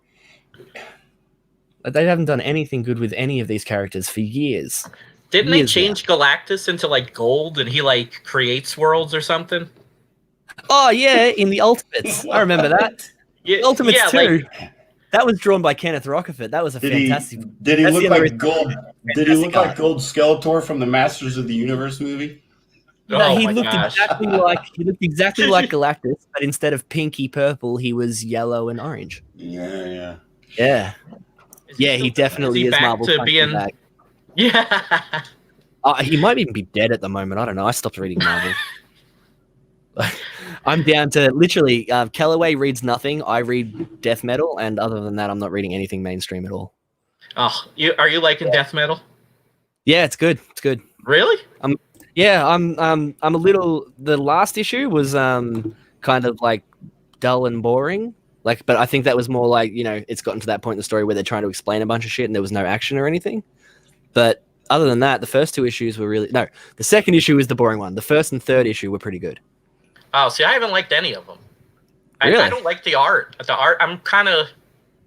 The art looks so sloppy and rushed. You know what the problem is? It's the inker they have working with him. I agree. I know exactly what you're talking about, and it's Greg Capullo's art is fine, and Jonathan Clapian or whatever his name is, the inker, he's fucking Yeah. terrible. He is 'cause terrible. The art is subpar, and Yeah. I'm sick of that Batman who laughs. I really hope they get rid of him. Yeah, I want him to be dead by the end of this too. Yeah, I hope so. Properly dead, you know, not dead the way he's dead, but Right. properly dead. Yeah.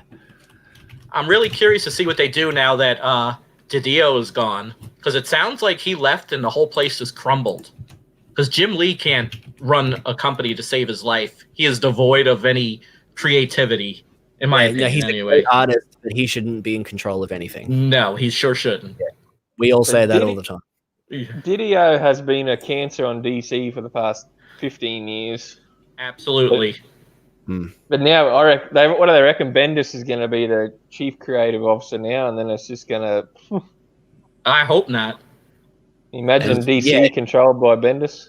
Oh, he's awful right now. He's completely awful. That Legion book is terrible. Young Justice is terrible. And I wanted to like them so much. Yeah. But they're just awful.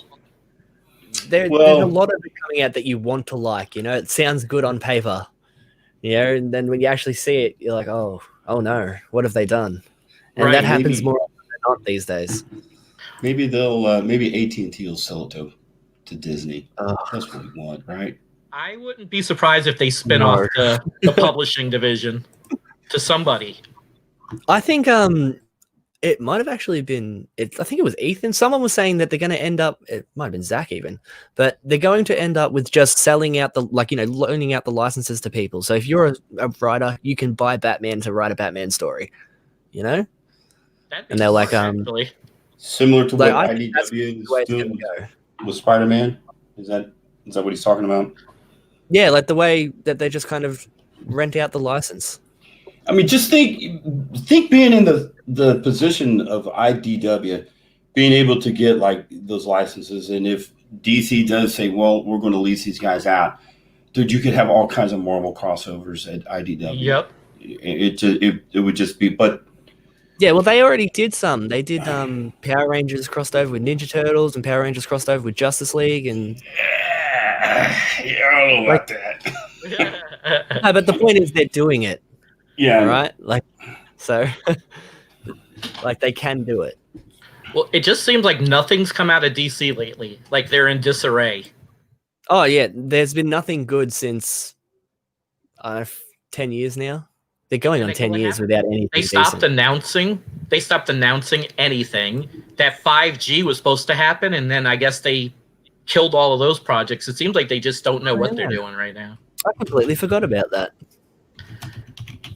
Yeah, they fired the big guy, and then that was it. Yeah, I think 5G was Dan Didio's conception. That's probably and what got him fired.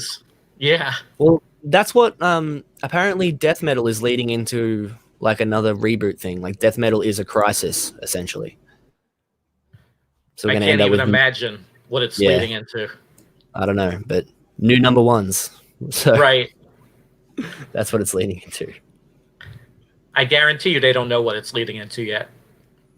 Yeah, probably not. They're probably just scattering to get ideas, and hoping it takes Scott Snyder forever to finish his books. Right.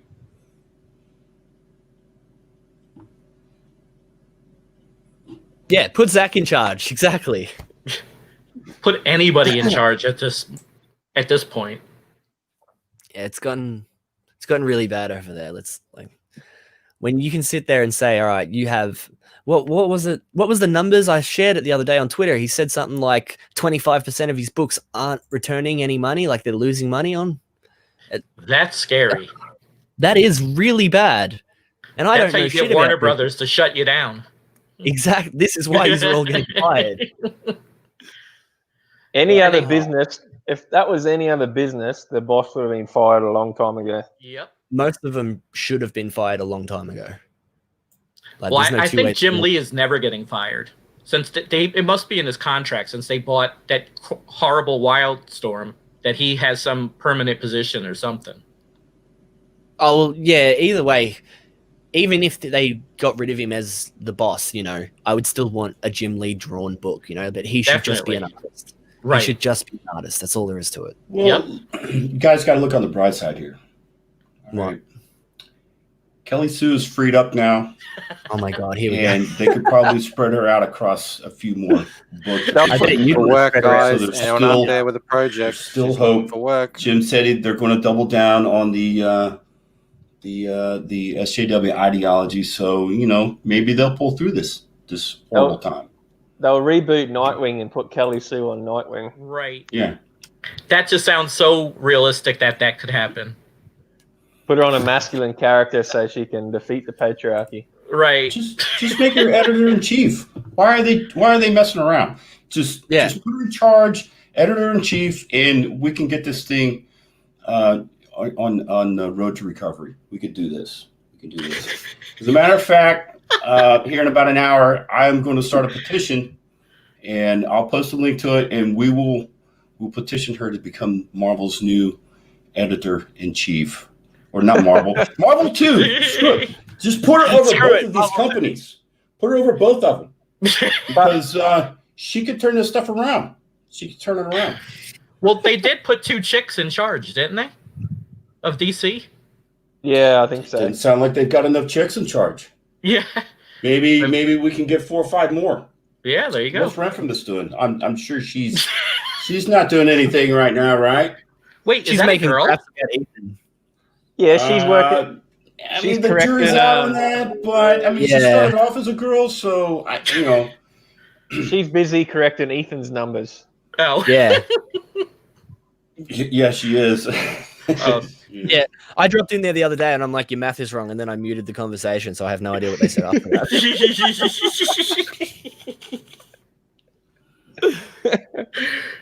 Never a dull moment. Never. But we're going to get this industry turned around. That's exactly right. Yeah, a woman can write anything, not just a man. A woman can write anything she wants. Right. But white guys, we're lucky that they let us pick up pens anymore. Well, women are not a protected class, so they can do whatever they want. Yep. Used to be 50-50 bigots. 50% of them need to be bigots? Is that what you're saying, Colton?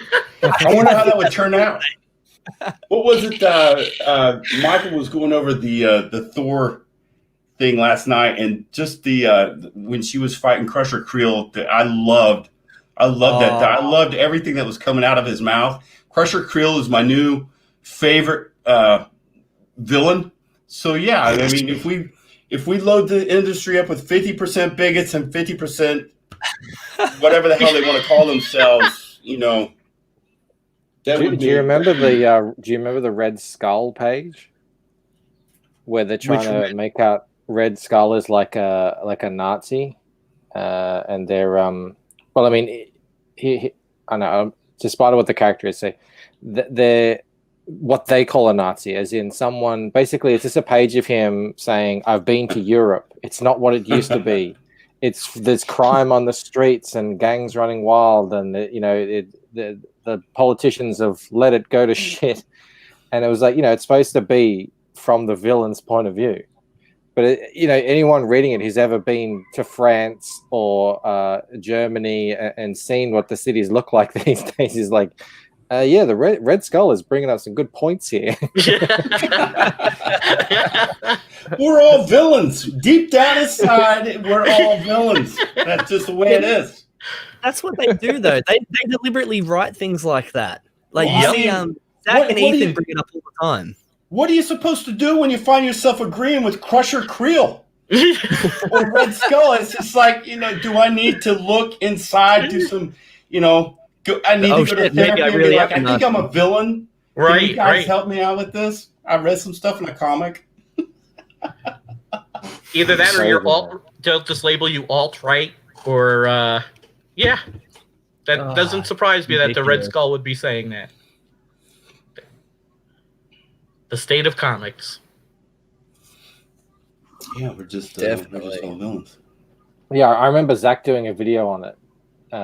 Just how they put all the words of their detractors into their villains, and that's how they argue against it. And then they just go and punch them.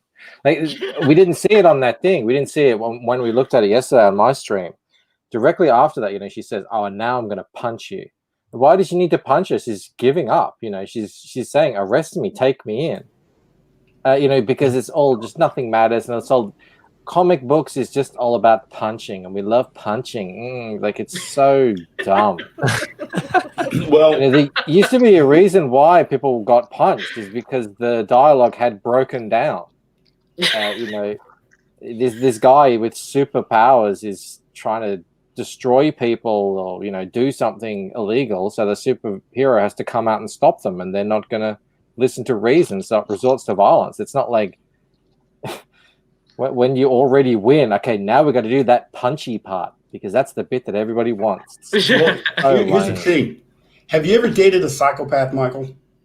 No, thankfully. I've known some people who have, though. Yes. Yeah, female psychopaths will tell you what they're getting ready to do to you before they do it. Yep. That's 100%. I'm glad I skipped that. I know Liam has. We've all heard about Liam's psychopaths that he's dated. Yep. Ask him about that. I tend to stay away from the psychos. Life has enough Well, problems. all women are a little bit psycho. Yeah. Yeah, every one of them. Have you guys seen the Crazy Hot Matrix? Yeah, that's the best thing I've ever seen. One of the best videos ever made. Yep. And he is such a genius, and he's sitting there in his little suit and stuff like that. Yeah. For anyone who isn't familiar with it, this guy has a graph that shows you the how hot a woman is correlates to how crazy she is. And there's a whole group of people, this massive group that are, say, under a 5 in terms of hotness, and I'm gonna and then they're a certain level of crazy. You just got to get rid of all them, and you're trying to find this small window of women who are only moderately crazy, but quite good looking. And then he's like, and then there's one little square in the corner where they're a 10 and they're not crazy at all. And he's like, this is the unicorn. This doesn't exist, so don't even try and go for it. Yeah, I've seen that. Yeah, that was awesome. And then he's like, there's one for men as well, but instead of hotness, Yeah, I've got it. It's wealth. Yeah, it's worth watching. It is absolutely brilliantly This presented. never gets old. It never gets old. I've watched this a million times. Look at his suit. It's just brilliant. Who'd have thought that this guy here on the left, it's not the muscly dude on the right, it's the chubby dude on the left, is an absolute legend.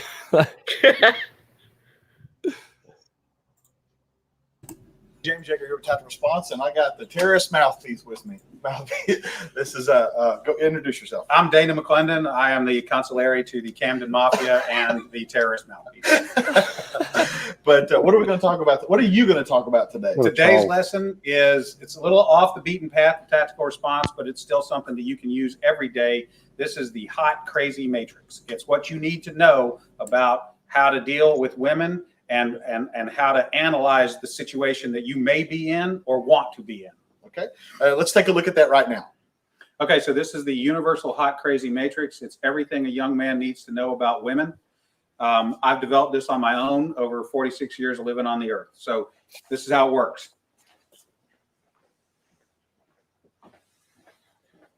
You have your crazy axis and your hot axis. Hot is, as usual, measured from 0 to 10. We're all familiar with that. Crazy is measured from 4 to 10 because, of course, there's no such thing as a woman who's not at least a 4 crazy. So you got 4 to 10. I'm showing my son this. Right here. Very important that you keep in mind where the hot, crazy line is. As a rule, this is your no-go zone. We do not hang around and date and marry women who are not, at least in our mind, a 5. So this is your no-go zone. You don't go here. We just rule this out. Life is better this way. That's the way it is. All right. Above a 5 and to about an 8. So much wisdom. And below the crazy line, this is your fun zone. You can hang out here and meet these girls and spend time with them. That's the fun zone. But keep in mind, when you're in the fun zone, you want to move out of the fun zone to a more permanent location. Okay. So that's the fun zone above a 5, hot, below an 8, hot, and below the crazy line. This means these are most of the time not crazy. Okay. Above the danger zone, above the crazy line, we have the danger zone.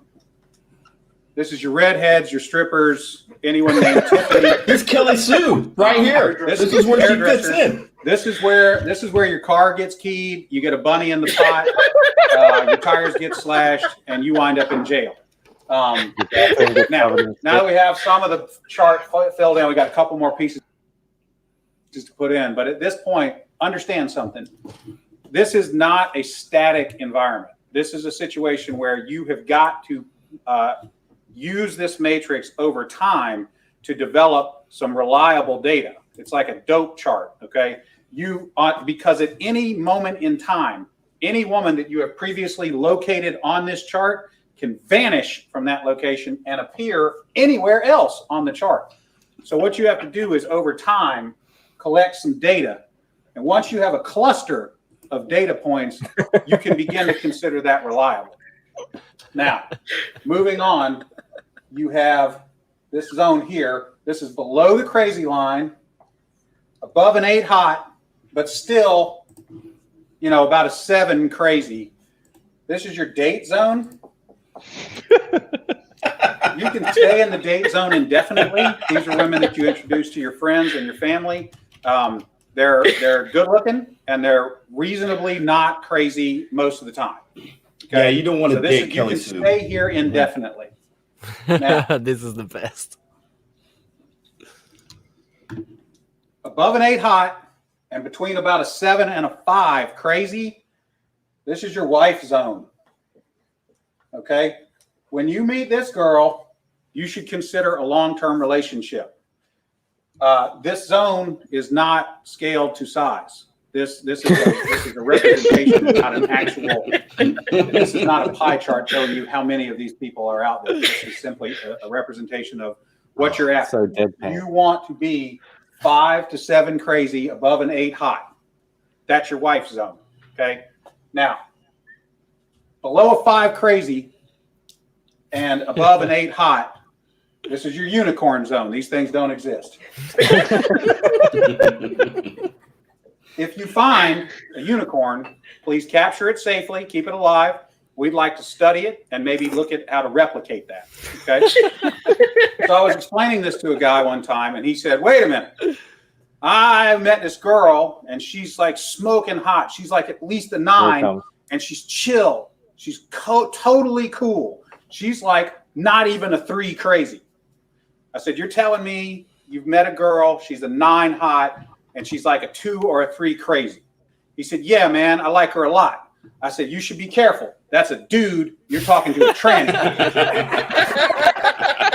So you got to be careful, because down here below a 4 crazy and above an 8 hot, you're probably talking to a dude.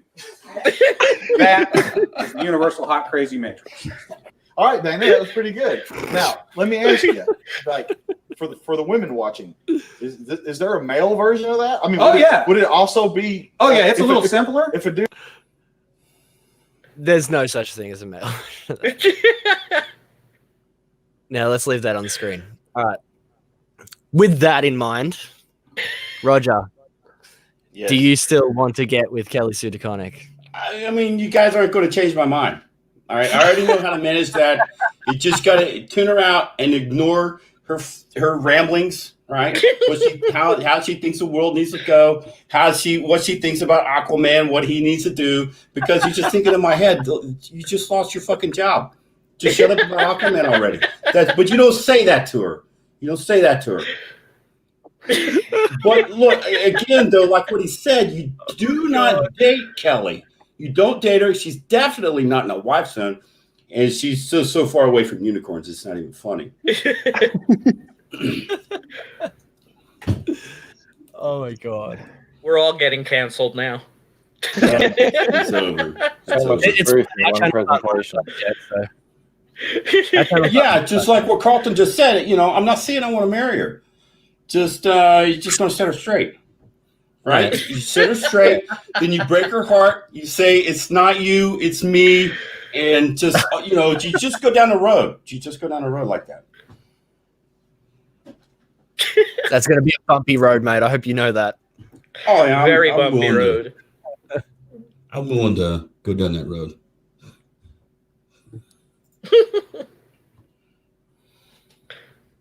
Carlton, I've been quiet because I'm just setting up things from my stream. I'm about to go live in about 25 minutes. So, boys, I might have to actually drop out. That's fine. I'm going to drop out anyway because I'm a regular watching your streams. Oh. Damn. Yeah. Callaway. Hi, Michael. Oh, my God. I'm nerd is the word. Hi, Michael. Hey, Dean, how you going? Hey, nerd is the word. I see you around. Yeah. Well, excellent. All right, guys. Well, yeah, I'm going to dip out. And if anyone wants to come over, we're going to be talking to Fresher Luke today. No worries. We'll see you then. See you, boys. Have a good one. Yeah. Bye. All right. Well, back to this before we finish up our stuff, because there's quite a few. You have quite a few different packages and perks that you can choose from. Like, I just keep scrolling and they just keep going. So let's get back on track and talk about what were we up to? We were up to this one, sketch card package 2. Yes. Is that actually the hand drawn and hand colored by the looks of it? That's awesome. And by another artist this time. So, yet another artist. Tell us about Quite it. a menagerie. This is Chris Collier. I met him on Instagram, and I love sketch cards, so I thought it'd be cool to offer them. And apparently, other people don't think so because they're still here. So that's good. I get to keep them. But if someone buys them, they're up for grabs. Yeah, well, it looks good to me. Yeah, I thought it looks pretty cool too. Not too bad. But that is something that I would have assumed people would like as well. So I'm surprised that you haven't sold it yet. So am I. Like, well, even as I said, this is the first day that I've ever seen this, and I'm actively looking for campaigns every day. I thought I'm spamming it too much. Just haven't seen it. No, maybe people just haven't seen you. Yeah, I think I didn't spam it enough because I've been hearing that a lot. Oh, I've never seen it, so I'm doing a bad job of this. Yeah, definitely. Yeah, well, go talk to Michael because Michael has like the best, like ComicsGate show around at the moment. Well, everyone goes to watch Michael. Yeah, message Michael and message Frager as well. People love Frager. Oh yeah, I've already talked to Frager. Yeah, well, there you go. He's awesome. Yeah, go on to Michael's show after this. He'll talk about it. Ooh. I would love to. I have to get back to work. I'm on the clock. Oh, yeah. Oh, shit. All right. That dude looks... I like that guy. He looks cool. Yeah, he's one of my favorites. All right. What's his name again? It's Thief in the Night. Thief in the Night. Oh, so that's his name. Okay. Yes. Cool. Cool. I like it. Does he have any powers? Directly from the Bible. He's like a Batman type character. This is the guy who's an MMA fighter, and he has some tragedy in his life, and he gets recruited for the team by his friend who is one of the heroes on the team. Cool. I dig it. I really like it. Yeah, he's got a great costume. That's a great design. He looks like he'd go toe-to-toe with Ra's al Ghul. Yeah, this is a character who's kind of like, he's like a Batman year one. He's just arrogant. He's not very good. So it's kind of fun to write him as not being a great hero. Oh, question from writer to a writer. Who is your favorite to actually write? Because I always find it's never the one you think it's going to be. Right. It's actually, if you scroll down to this reward section, the first guy on the left there, the first card on the left, that's Grok. He's the main character. He's actually my favorite to write. Okay. Tell us a bit about him. What made him so fun to write? Well, he's based on some of the kids that I've worked with in therapy.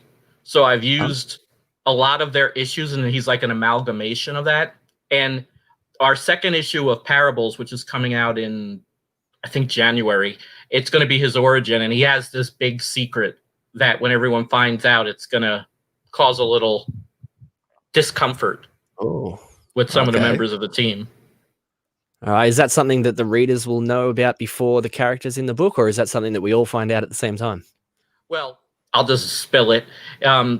He's going to talk to the team that he's gay, but since he's Christian and because of his beliefs, he's celibate. I was about to say, yeah. So he has a line where he says, "I'm not going to be defined by my struggles," so he doesn't call himself gay. So I'm sure that'll cause some people to not be very happy about that. Oh yeah, the amount of times that I have that conversation, like you are more than just your race or just your sexuality. Right. They hate that. Well, it's interesting because if you look back historically, gay people did not want to be classified as just being gay, and they would say, "I'm more than my sexuality. I'm so many other things." Yeah, that was their whole thing. Exactly right. And now it's completely flipped. Where yes, you want to be defined by just the fact that you're this or that. So it's quite puzzling. Yeah, I would never, ever deal with that sort of shit. I'm glad I'm not gay, and not in the way like, oh yeah, I'm straight and blah blah blah. Like, I'm glad I don't have to deal with that sort of shit nowadays, because every gay person I've ever met hates the way these people talk about them. Yes, absolutely. There is the activists, and then there's real people who have real lives and don't want to be defined by that one small piece of who they are. Like, unless I am sleeping with you personally, I don't care what you're into, And I think most people are like that. Like, you're gay, okay, whatever. Right. You're right. But no, that's not good enough for these SJW weirdos. Exactly. They claim to hate labels, but they label everything. Everything. Yeah.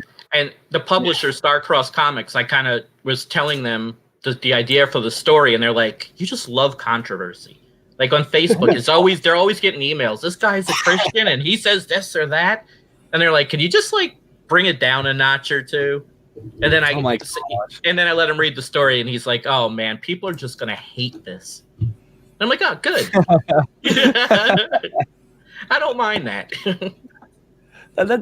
Hey, you're evoking emotion. That's what art is for, right? Even if it's negative. This is it's real people's struggles. That's what I based the story on. Things that people have really struggled with. So we'll see how it goes when that is released. Well, it sounds good to me. Like, you haven't said anything at all this entire time that makes me think, oh, this guy's going to try and fucking sell us some bullshit. Not one single thing. It's like, yeah, cool. This all sounds good to me. Definitely no bullshit here. But, people are just too sensitive. I agree. And I'm kind of a jerk off, so they don't take me very well. I'm from that old school where you just say what you got to say, and hey. Yeah. Well, I come from an entire country full of assholes. Like, our culture is rude. As a people, we are rude. So. Callaway, are you even still there? Yeah, I'm just listening. Okay, because people are commenting and stuff like, "Hi, Boogie Butt." I just realized people are actually here watching us, and we're not just talking shit alone. Hello, everyone. I've had the thing set on the private chat the whole time, so all I saw was Rosetta say boo. I've just clicked over for the first time, and there's heaps of people here. Yeah, the chat's been going crazy.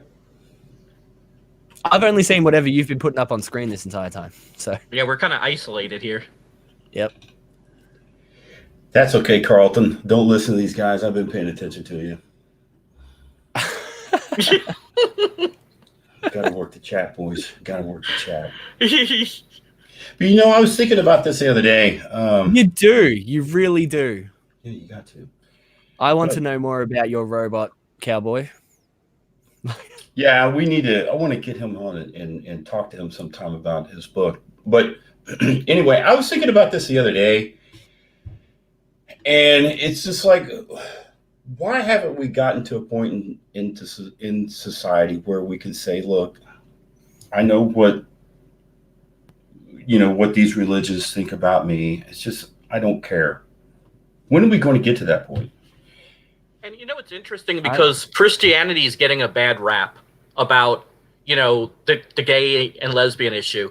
And it's true. We don't believe in, well, here, I'm a youth pastor. So the way I've framed it is that, you know, yes, it's wrong to have sex with another man because you can't marry him and whatever. But we don't treat people as their sexuality. And you may be something, and I don't have to agree with your views, but I still love you as a person. You're a human being. And, you know, you have to treat people like human beings. There are a lot of things I don't agree with. I don't agree with Democrats. I don't agree with abortion, but I don't hate people who agree with those things or like those things. Well, we can disagree on one thing and agree on another. Right. And I can like you as a person, not exactly dislike you as a person because of something. It's just like if I had issues with Buddhism, right? If I was doing something and they don't like what I do, it's like I'm not going to be a fucking Buddhist, all right? Well, and there's that leave too. Those guys off in their corner, and just I'm not going to challenge, you know, however old, 2,000-3,000-year-old religion. I'm not going to have anything to do with it. You know, it's just and that's as far as it needs to go. Like, if you don't want anything to do with it, just walk away. Fuck it. Don't worry. Absolutely. Absolutely. And part of the American ideal was that we can all come together and have nothing in common and not even care about what you agree on, but we still respect each other and we agree to disagree. And that's become such an, you know, if you disagree, now you're a hater, or now you're a Nazi, or you're alt-right, or you're whatever. We can't even agree to disagree anymore. That's what brought ComicsMATE around in the first place. Right. Exactly. Well, we've raised these kids that everybody is good and everybody, you deserve this. Everybody gets a trophy. We've raised a spoiled, entitled few generations of people. I'm sorry. And now it's coming back to bite us. I'm Generation X, so I mean, we're kind of screwed up too, but in a different way. I recently found out that I'm technically a millennial. Oh, you're one of them. Yeah. I'm sorry. I can see that. Yeah. All right, I got a religious experience for you guys. You guys want to hear a real good one? Does it involve Kelly Sue? No. No. This actually involves Thor. No shit. So a few years ago, my cousin, which she's been married like 6 times, and literally, and she has, you know, she gets around. She's all of her kids have different dads. She's just pure trash. But she hooked up with this guy.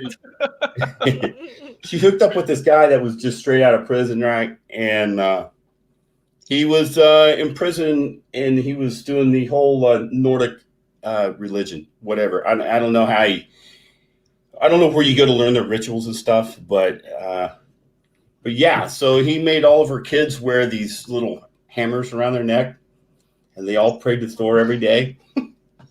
Like, seriously? Yeah. I mean, they were serious about it, dude. They were really, really serious about it. It was just the funniest thing to watch. Because I mean, the hammers that they had, they were just like it was the stuff that they were selling at the movie theater for the movies. It wasn't some real Nordic thing. It was really bizarre. Oh, and anytime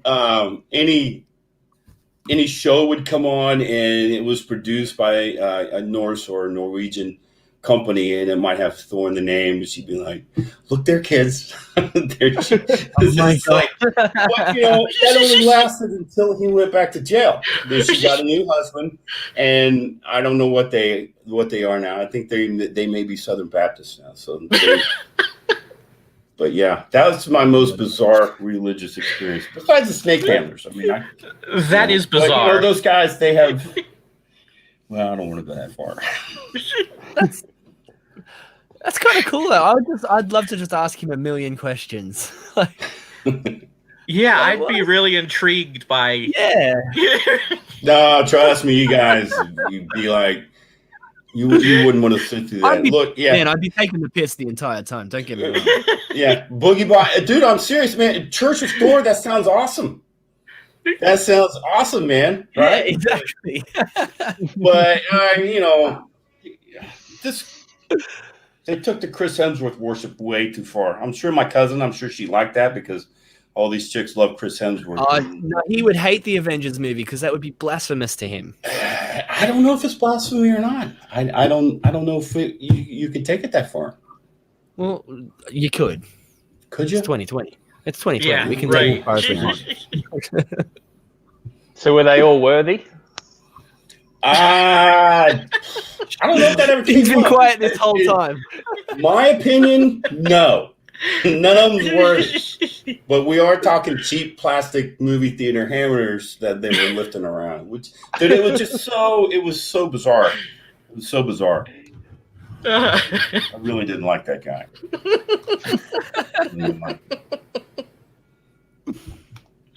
Yeah, Fat Thor is blasphemy. Yeah, that's right. That's right.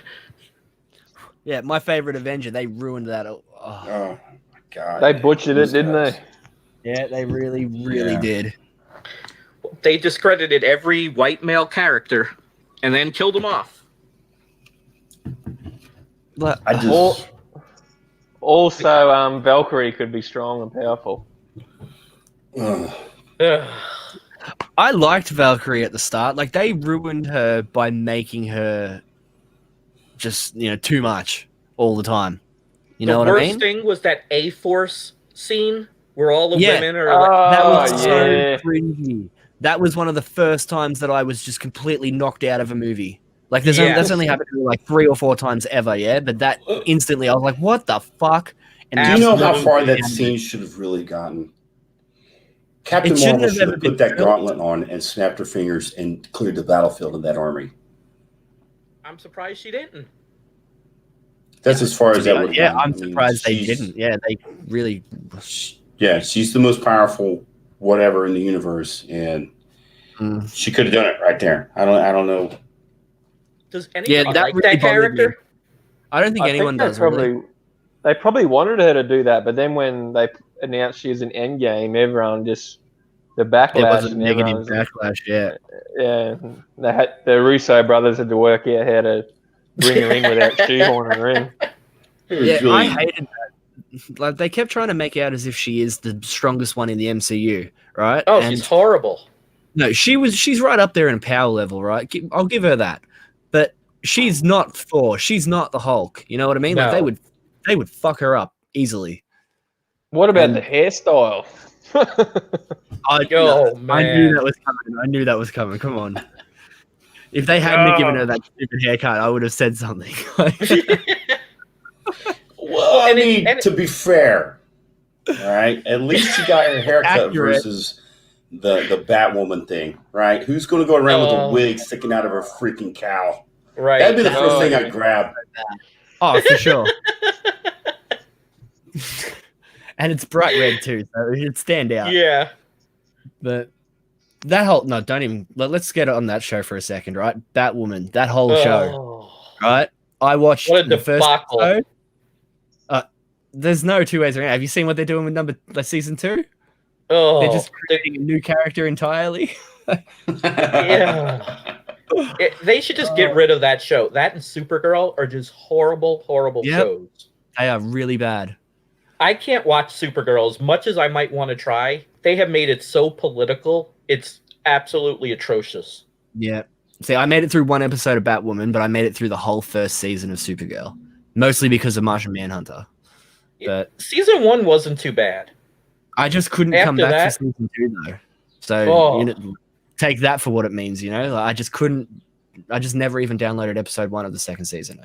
It's terrible. I suffered through the Crisis episodes just because. I do the same. I download when it has like the crossover. I'll download every one of those episodes and I'll watch those. It's like the only episode of Batman I've ever seen since. During Crisis, they made Supergirl. They're using their heat vision to do something, and like Superman fails before she does. She goes harder than him. Like they totally make him a wuss. And he straight up says it to her. He's like, "You're better than me," rah, rah, rah. Or he says, "You're stronger than me." Just get the fuck out of here. Yeah. Oh boy, he's got the equalizer pulled up. That Tyler Hoechlin or whatever he could be, he could have been a good Superman too. Like he has potential to be a good Superman.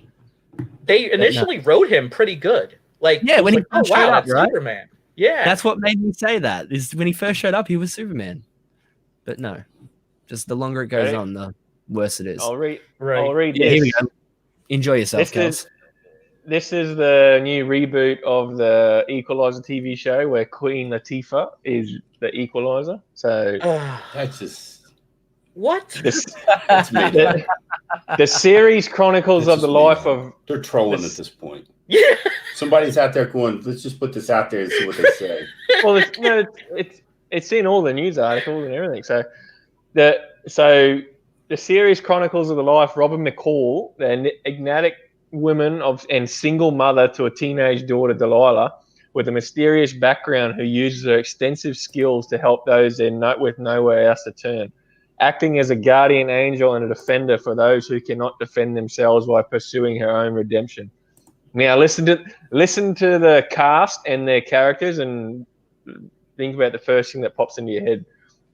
Queen Latifah is Robin McCall, a.k.a. the Equalizer, a divorced single mother who acts as a vigilante for justice. Chris Noth as William Bishop, a quirky ex-CIA director. So he's going to be gay for sure. Yeah. Yeah. Tori Kittles as Marcus Dante, an intelligent and shrewd NYPD detective. So he's going to be a straight white racist male. Lorraine Toussaint as Freda Aunt Fry Lacombe, Robin's very wise and always truthful aunt who lives with Robin and Delilah. Lisa LaPria as Melody Chu, a former Air Force sniper turned bar owner and colleague of Robin. So she'll be a better shot than Chris Kyle. She'll be a For butch sure. lesbian. Yeah. Is there any competent? Is there what? Dean's dropped out. Oh. Dean, you're muted. My bad. You muted yourself, Dean. Men? Is there any competent men in this at all? Doesn't look like it, no. Probably not. Can we bring up a current picture of Queen Latifah? Can we do this? Because that worked out so well for the Ghostbusters reboot, didn't it? Oh, wow. Did you see that? I did not see it in the cinemas, but I have seen it. Oh, I refuse to watch it. I downloaded it illegally. I won't even watch it for free. Yeah, well, yeah, don't waste your time. Like, honestly, it is as bad as everyone says. It is terrible. I didn't laugh once. I hated every second of it. And it is as disrespectful and just obnoxious and boring and crap as everyone says. Yeah, it was No one pure history exaggerated seminar. the slightest. Yeah. Is that her currently? She's kind of big. All right. Especially thinner than I remember. Does she look like she possesses any special skills? I mean, I don't think she could run a quarter mile without passing out. Yeah, I don't think so. She'd be great casting for a live action, what's her name? Trailblazer. Yeah. Or the Suicide Squad girl. What's the lady from the Suicide Squad? Amanda Waller. Yeah, Hell yeah. yeah. She would be a great Amanda Waller, but There Amanda you Waller go. is not someone who could kick my ass. Well, Amanda Waller is skinny now, so. Well, Oh, yeah, that too. Yeah. Have any of you guys ever wrestled a chick? Just like play fight? Yeah, I've had girlfriends before.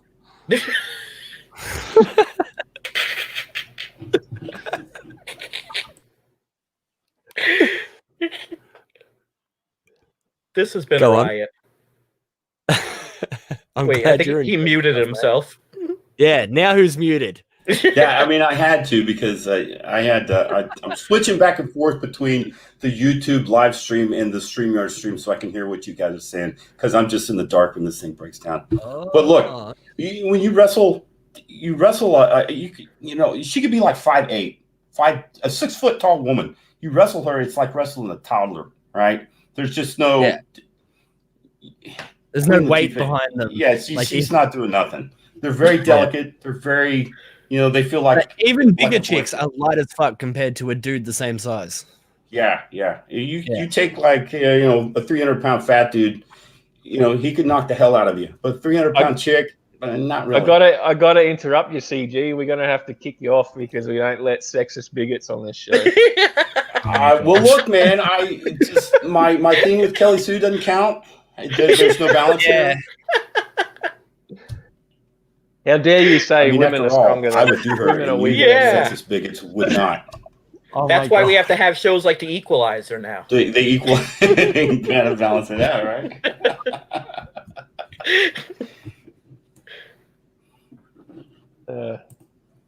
And they wonder why Hollywood's going broke. Right. That's right. Once they start failing all over the place, they'll shift back. It won't matter anymore. Yeah, sooner or later, the guys with the money are going to turn around and say, stop this bullshit. I'm paying for all of this and I'm losing too much. Yep. That's what I'm waiting on. I've been counting on that. It's been a while, though. Yeah, it has. It's as long as I can remember now. Like, the last time we had normal entertainment, I was a child. Well, they're on this crusade now to brainwash everyone. So I guess if they do it long enough, we'll just give in and say, okay. Of the teachers? The video of the teachers saying that they don't even teach from the syllabus, they just teach whatever they want to.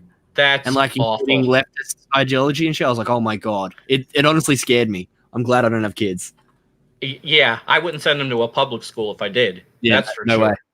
No way. They're brainwashing the hell out of these kids. Yeah, but private schools are just as bad now too, aren't they? I think I think the '60s hippies, they all got smart. They went into the colleges. They became teachers. So now they got their agenda. Yeah, that's about all right. And now you see the first wave of college graduates and stuff coming out into the real world, and that's where this has all come from. And they're dumb as hell. It can be traced back, like if you look back far enough, people just start, you hear people talking about it when it was just in universities and things. And yeah, now it's everywhere. Yep. That's why we have shitty shows like The Equalizer and Supergirl. I wouldn't be surprised if this Equalizer one doesn't even come out. It's getting bad press before it's even started filming or anything, so. I'm sure it sounds like a parody. Yeah, exactly. It sounds like the kind of thing that some asshole would make up just to mess with this. It's the kind of thing that gets the normal people's attention. Right. It had to have been Queen Latifah's idea. I don't know who would think, let's reboot The Equalizer and put Queen Latifah in there. Who does that? Right? Who even thinks about her? Right. Someone owed her a favor. Did they must have. I mean, so whoever come up with that idea is like, I forgot all about her. That's how I imagine that conversation going. Just, oh yeah, Queen Latifah. Yeah, what an odd choice. That is a bizarre choice. If they wanted to go that route, why didn't they just put Whoopi Goldberg in there? Yeah, I'm surprised. Imagine that. Yeah, there's so many issues on like this one topic. There's so many different angles I can come in and be like, I fucking hate the way they do that. I hate the way they do this.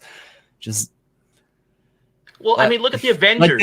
They took their 3 money makers and wrote them out. The 3 main characters in Marvel, and they wrote them out. What are they thinking? The entire time?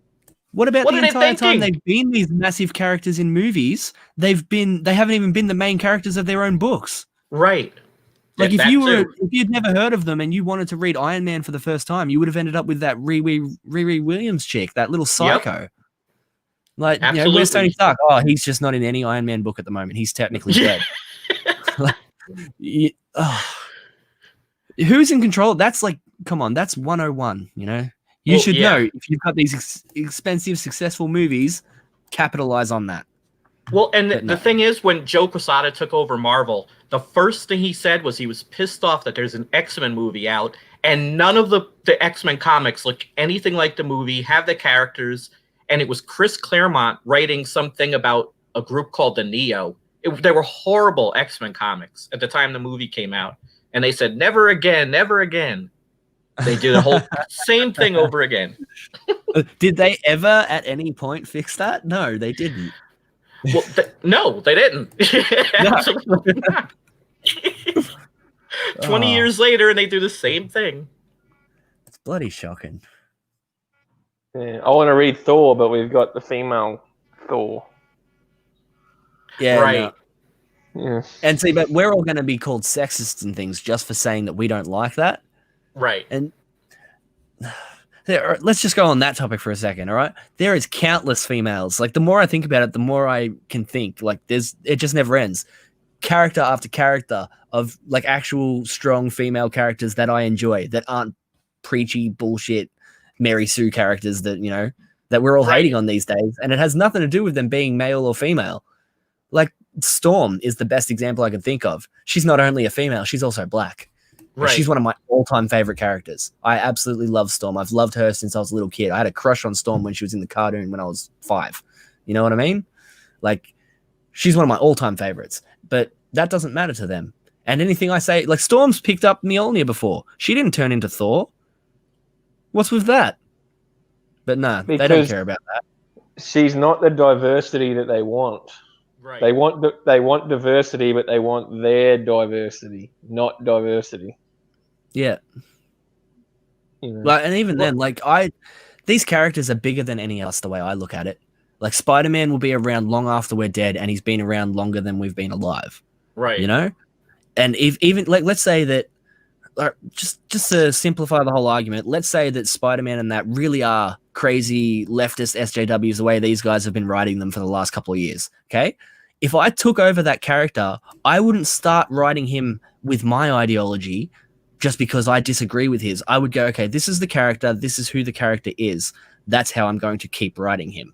Right. Not the way these guys have taken him and swapped him into their little, like, it's insert yourself into this character. And they do it with every single one of them. I'm just using Spider-Man as an example.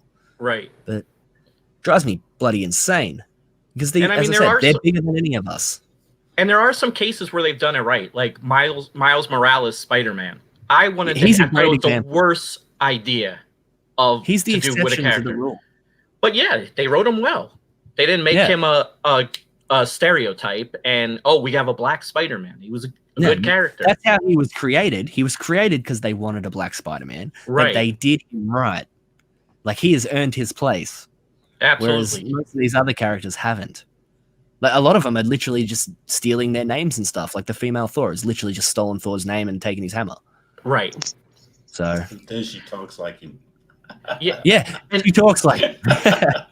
And if you look at Jane Foster in the 60s, you would never give that character Thor's hammer. Never, ever. Yeah. Not in a million Like, how years. did she turn from this meek, what was she, a nurse or something? Was she a doctor She was or a nurse? She was a doctor of some kind. I can't remember the exact title, but she was a doctor. And then she was, like, they made her more scientist as the movies and stuff started coming out in modern days. But then she got cancer. And then that's when they gave her the hammer. I got a question. I'm really struggling to follow their line of, like, their train of thought. You know, it's like, yeah, I'm it was missing a bizarre.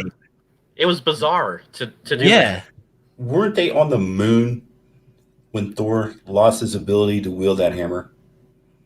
Yeah. Because someone whispered something in his ear. Did they ever say what he whispered? I can't remember. I don't know what he whispered. I think it was something dumb like "you're unworthy" or something like that. It was real. It was something that made him unworthy because he knew it. No, it was something real simple like that just put doubt in him. When they revealed it, I thought I think it was something along those lines. I thought this is what they did. Because I remember reading Unworthy Thor was awesome, yeah. But even by the end of that book, the whole book was about him trying to get Mjolnir back, or at the very least, get a hold of the ultimate hammer, whatever it's called. I can't remember. But he ended up not getting either of them by the end of this miniseries. And it's like, well, this whole miniseries was pointless. How did she get on the moon? That was the second I dropped out. That was when I dropped out. How did she get on the moon? Wait, she was Jane on the Foster. moon? I have no idea. Yeah. She had to have picked up the hammer somehow. Yeah, because that's where. That's a damn good question. I have no idea. Nick Fury was the new Watcher. Right. And that's where all that happened. It would have to have something to do with sword. Otherwise, how would Jane Foster get there at all? Yeah. It would have to. I honestly have no idea. My bigger question here is the last real Marvel issue I left off on was when Doom had, I think he had the Beyonder's powers, if that's right. And Is that Talking where about all this Secret Wars? diversity came out of? Because Are you talking about the new Secret Wars books? Oh, yeah, I think that's what it was. That There was That was some amazing art. They had some great artwork in that book. great art. I love that Yeah. artwork. No wonder those books were so late. He was doing all of that by hand. a terrible story though. Oh yeah, Yeah. definitely. Just the two Thanoses and all that stuff. Is that where he changed? Emperor Did he? God Doom, yeah. That Yeah, was what got rid of the Ultimate Universe and everything. It Okay. merged what was left. That's why Gotcha. Miles lives in the same world as Peter and all that nowadays. Okay. All right. Yeah, I was when they wondering fixed that, it all, yeah. And they had a great opportunity to change all kinds of things, and they set everything back to the same way. They That's really did, didn't they? Holy Yeah, crap. that's what pissed me off. After all that crap, I suffered through all those horrible issues, and nothing changed. Oh, hold on. They permanently killed off White Nick Fury. There you go. Yeah, so now you have Ultimate Nick Fury as the main Nick Fury. That's the one big thing they changed. And it took 8 issues or 9 issues to do that. It was 9 issues. It was really long and tedious. Yeah, and it took forever because it took forever for them to draw it. But you know, if the art is good, you can sit through just about anything. Oh yeah, I've read the whole thing twice because I really like the drawings. Yeah, it's really The art was nice. Yeah, it's really good artwork. But other than that, I've never seen that artist on anything either. I think he's done a bunch of Thor books, but other than that, I've never seen him anywhere. I think he's an actual artist, not just a comic book artist. Mm. I say that like being a comic book artist is nothing. It's hard work, but you know what I mean. Like, I think he does like proper portraits and like museum paintings and shit. You know what I mean? I can't believe how many people you just dumped on right now. I know. Good save there. Insane. I'm the bigot here. Jeez. I'm just gonna mute myself for a minute. You guys can talk from now.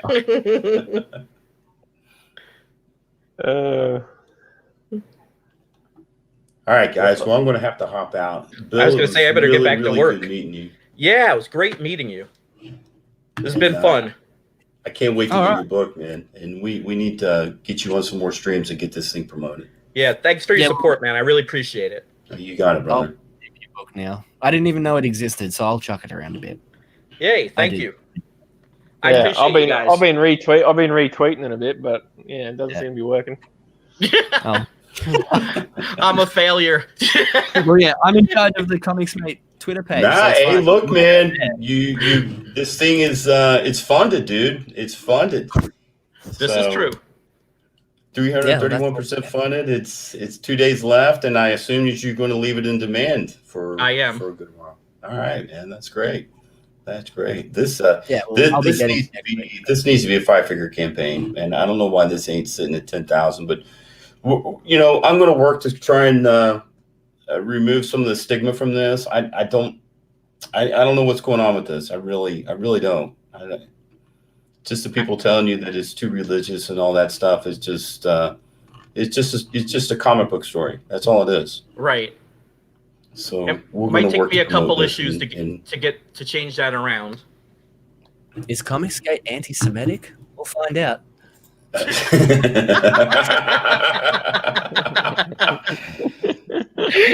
you go. Yeah. All right, guys. Y'all have a good night. All right, I'll good talk night. to you two criminals later. See ya. Yeah, we're gonna finish up anyway. Yeah, I got to do some errands, so I'll have to wrap it up. Yeah, I got to get back to work. So it's good talking to you, Bill. Glad you come on and Absolutely. talked about your book. So Thank you so much, guys. No worries. Okay, good night. See ya. Right, Dean. I'm gonna bail out and go and do some stuff. All right. Yeah, thanks everyone for tuning in. Yeah. We will speak to you all soon. See you all next time. All right. Bye. See you, bud.